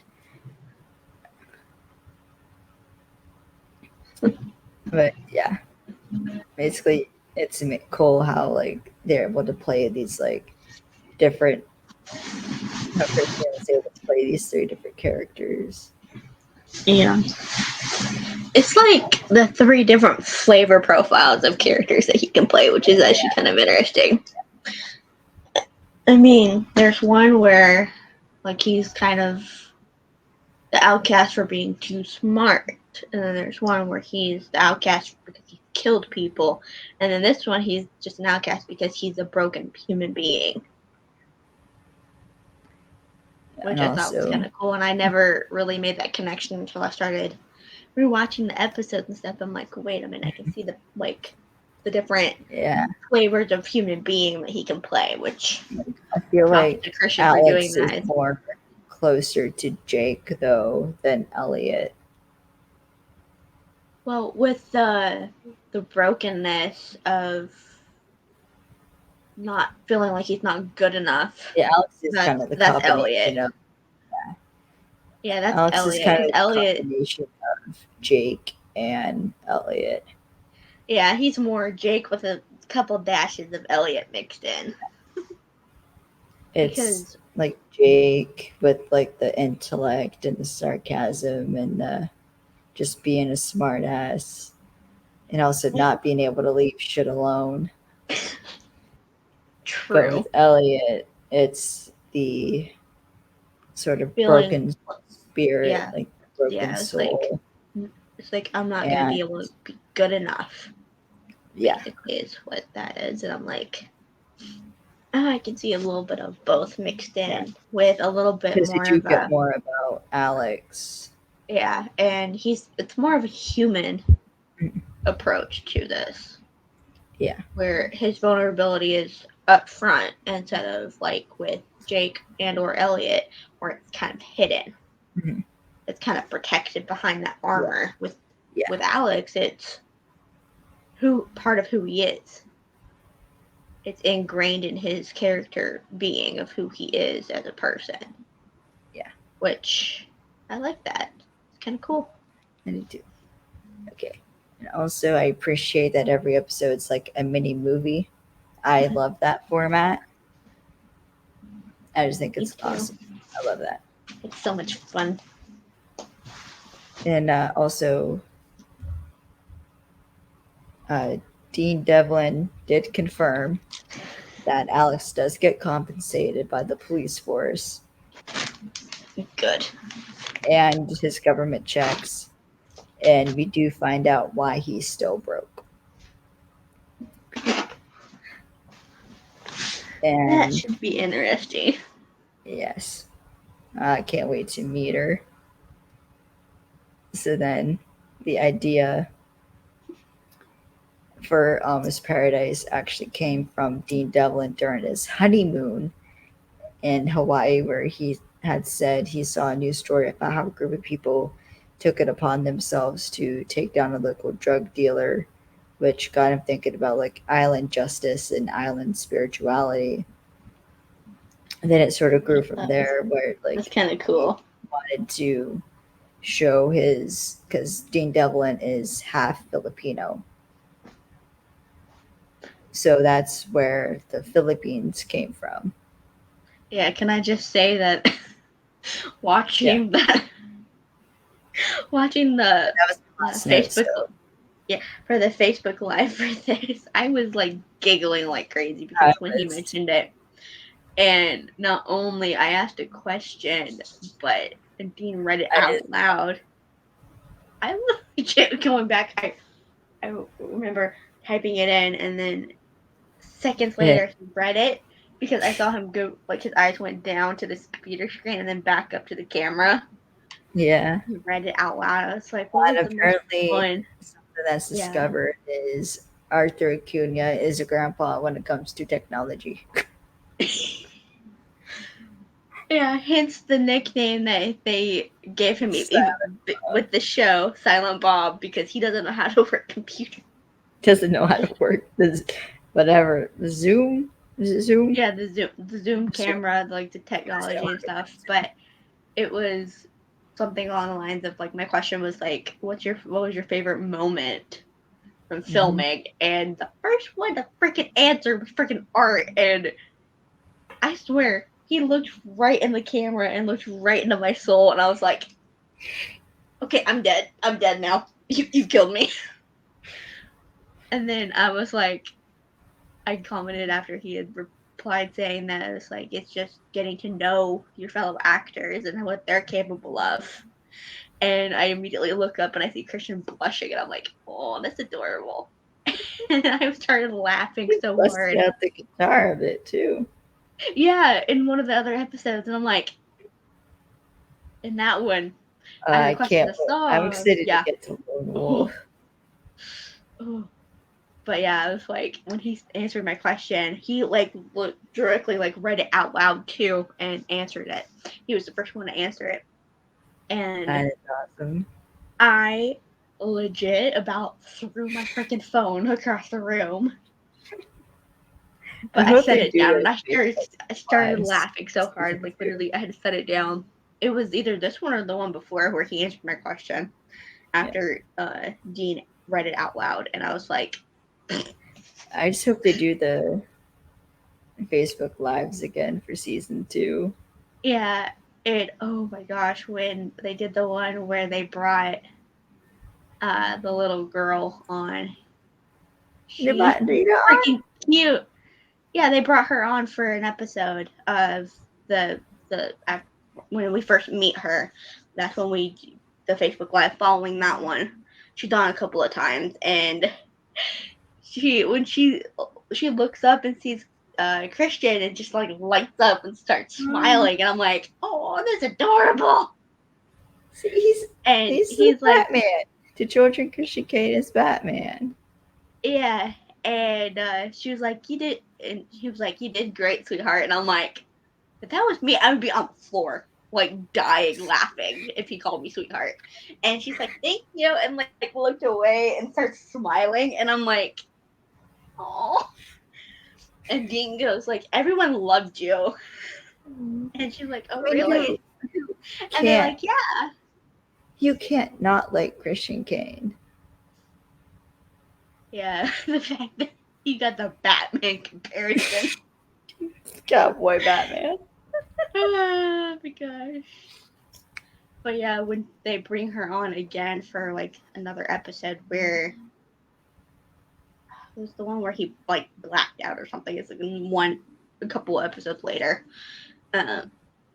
She just like would not leave eye contact with him. Like she was staring at him. Like you could tell that she was about to like cry in real life. I was like, oh. And they kind of became best friends, I found out. And there's a picture of them where he's like leaning down and he's got his arm around her, which is freaking adorable. But yeah, the fact that Art answered my question for this episode, when I watched the Facebook Live, that is awesome. Had me dying of laughter. Like, after it ended, I was on the floor cracking up. I'm like, I can't believe that just happened. And then, you bet your butt, I went onto Twitter and I started fangirling over it. I was like, I can't believe this just happened. I'm not even sure I'm alive right now. But what the heck just happened? And they completely ignored me. But yeah, it was like that, and then in the Lone Wolf episode 7. Lone Wolf. He did my freaking song request. I requested different kind of night. Different kind of night, and he sang a bit of Lone Wolf. Yeah. And like Dean was like, "Hey Christian, why don't you break out your guitar and sing for us a little bit since we had a musical episode?" And he's like, "You know what? Okay, fine." He gets up and grabs his guitar. I will be singing Lone Wolf. And then he sits back down. Lone Wolf. Yeah, I love that episode. But yeah, the fact that I requested, he's like, and Dean asked the audience, it's like, request a song. And I was like, how about different kind of night? And I see him go down and read it. And I literally squealed. He's like, and Christian goes, all right, I'll do it. And Sam's face lit up. It was so cute. And I was like, I can't believe this is actually happening right now. You didn't sing the whole song. You just sang like the first verse. He sang the first verse and the chorus. And that was enough for me. And I was like, after he finished, I was like, I'm happy now. Can't make sure tears are those from any colored plant. See, I've danced with it myself, and it's never been a friend. But yeah, that's like one of my favorite songs. You go believe in it. Okay, sorry, I'm gonna end up singing the whole freaking song if I keep singing. But yeah, those were the 2 times that I've gotten noticed kind of by either Dean or by Art. But yeah, the fact that Art answered my question first for this episode after the live aired, and I was rewatching the recorded episode. I was like practically giggling like from just excitement. I was like, I can't believe this is actually happening. He actually answered me. Is this even real life? And then in another episode, I think it was episode 2 it was episode 1. Fred Curry, like read my question out loud. And that almost killed me. And then on the finale, the guy that plays finale. Yeah, the guy that plays the bad guy that kidnapped his daughter. I asked a question like directed towards him and Christian, and it's like, how was it fighting while ill? And he's like, it was bloody hard. And Christian starts laughing, and he's like, yeah, he was sick with food poisoning. And now I'm sick with vertigo. Yeah, and then I was like, oh, poor baby. And he's like, but yeah, we made it through. I only had to stop like 3 times to catch my breath. And I was dying laughing because because Christian had like the green screen behind him for that episode, and it was the picture of the actual building that they blew up. Oh yeah. But yeah, I loved that episode just because I know that the guy that he was fighting was sick. So that's why he moved slower than what was normal. Yeah, I just love how in this episode, Alex got to fanboy. He pulled us pretty much. He basically did pull us, but and I'm like, I want to know if that's how Christian would react to somebody like. And in fact, I know that's to be true because he fanboyed over freaking John Schneider. Literally, he was kind of freaking out. He's like, this is freaking Superman's freaking dad, aka freaking Bo Duke, and I get to fight him. Oh, we're going to have thoughts about I can't wait for that episode. I can't wait for that one. There's a long list of episodes I'm looking forward to. That's one of them. Me too. Because the freaking fight scene is awesome. Mm-hmm. But it's different. This is like fanboying. Like Alex fanboyed over like Jerry Westwood and like Pistol Whip. But in Lone Wolf, that was a man crush. True. Well, to me, that was more man crush / like fanboy a little bit because he was like kind of in shock a little bit and like impressed by August Crow. Mm-hmm. But yeah, it's like it shows the definition, the little switch between the two. Yeah. I need to go to bed. Yeah, I just say, do you think now? That's all my notes that I have. I don't really have any notes either. So it was just a really good episode. It was a really good episode. It was fun to rewatch it. It was. So it's literally like potato chips. You can't have just one. I've been watching like 2 of them back to back. I have a problem. I think I'm addicted to Leverage and Almost Paradise. Mm-hmm. So the next time you will see us, we will be talking about Leverage Season 1, Episode 6, The Stork Job, which will be funny because we'll get to learn how Christian Kane learned the nickname Fucking Oklahoma. And then the next episode of Almost Paradise, we're going to do Season 1, Episode 5, On Becoming, which is the most action-packed episode, I think, out of the whole season, I would argue. And the most besides the season finale. Yeah, that's true. But Unbecoming, like, it's interesting. Like, fastest pace out of all the episodes. True. Because it's gonna be fun. Because see, the thing with living in paradise is sometimes people want to rain on your parade.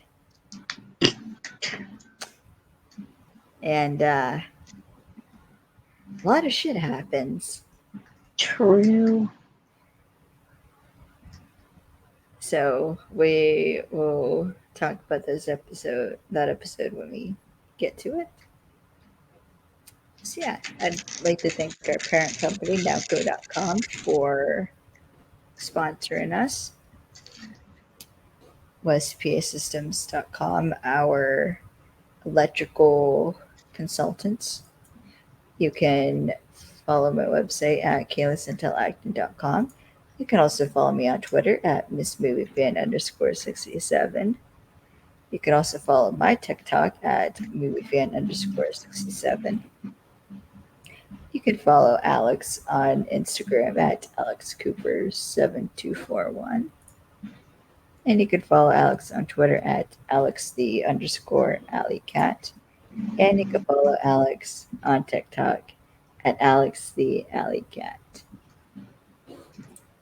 I had way too much fun. Me too. Including the fact that I have not one but 2 freaking Elliot Spencer posters staring at me the entire time. Damn mirrored camera. This was fun. It was fun. And chaotic. It was. As per usual. Yeah. So I guess we'll see y'all in the next episode.